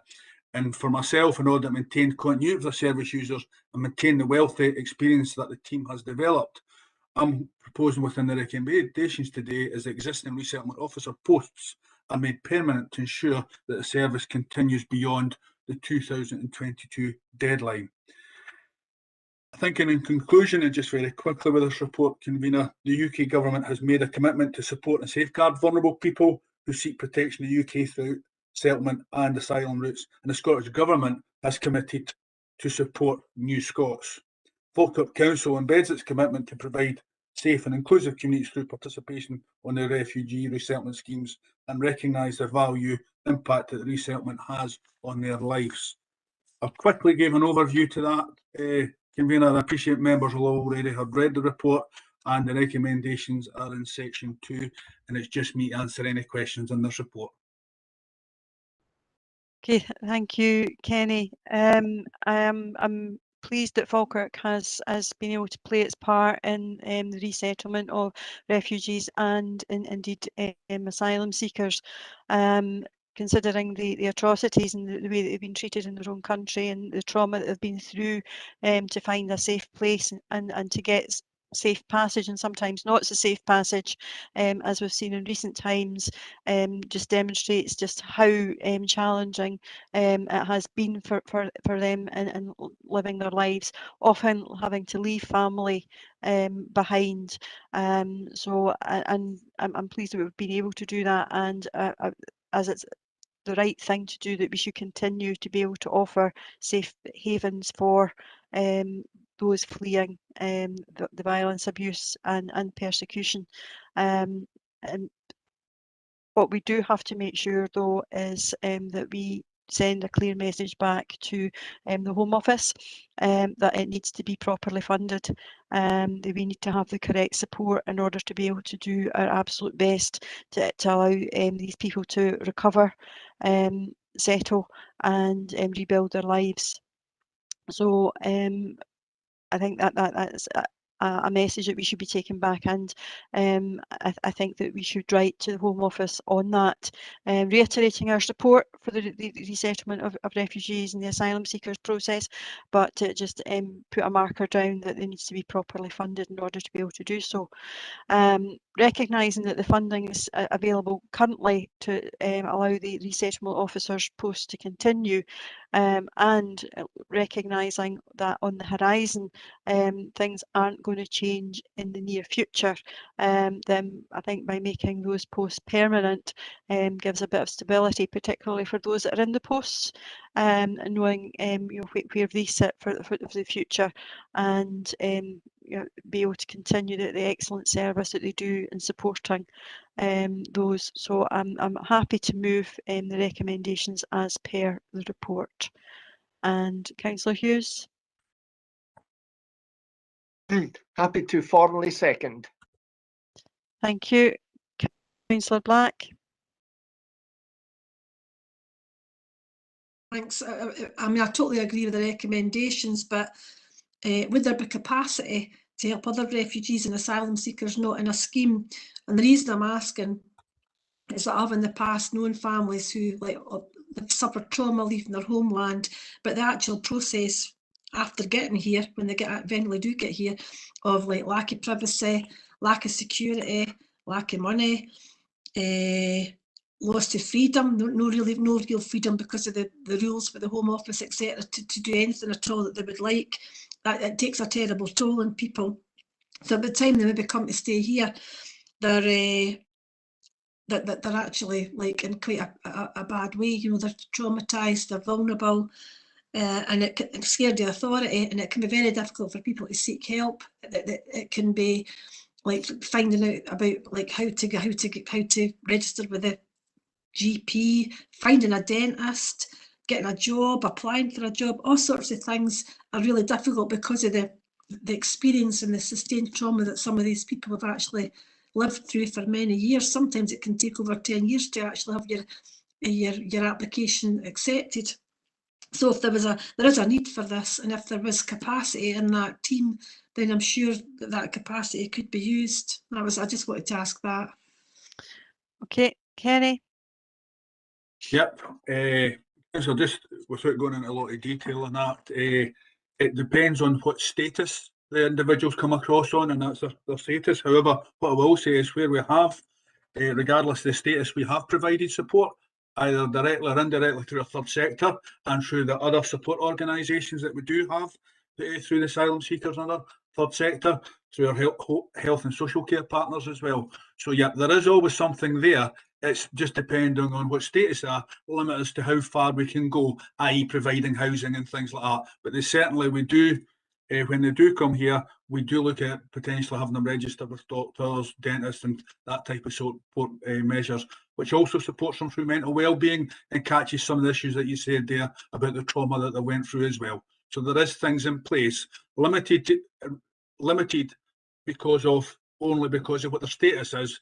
But other than that, they do get the basic support that we can make sure is that being here is as comfortable as possible. Okay, thank you, Kenny. Councillor Bishop. Be very brief. I just like to agree with what Councillor Black said there, and maybe that's a conversation we could have just to ensure that things are indeed in place. I'd just like to thank Joanna Stewart, the author of the report. She's a Housing Support Coordinator, and I think it's a very straightforward report, easy to read. So I wonder if Kenny could take that back and just say thanks for that, a very concise report. I would echo what the leader said. That the Home Office should be providing all the support, really, the financial support. Clearly, we've seen things happen and things move forward. We've maybe not got that support, but just to make sure that they provide that support and continue it. And we've always been, Scotland's always been a welcoming country to people that are fleeing persecution, and I'm sure we'll continue to do that. And certainly here in Falkirk, we're very welcoming and encourage people to come here and to give them all the support they need. Thank you, Convener. Thank you, Councillor Bishop. Councillor Kerr. I'll be brief, Convener. Probably no a question, that observation. I agree with the funding. The funding needs to be, or it's going to land in us as an authority. So whether it's the UK government for the Home Office or what should be, but if it's no Scottish Government, and I don't know if that's in their power to do it, but we can't be left with the bill for these families.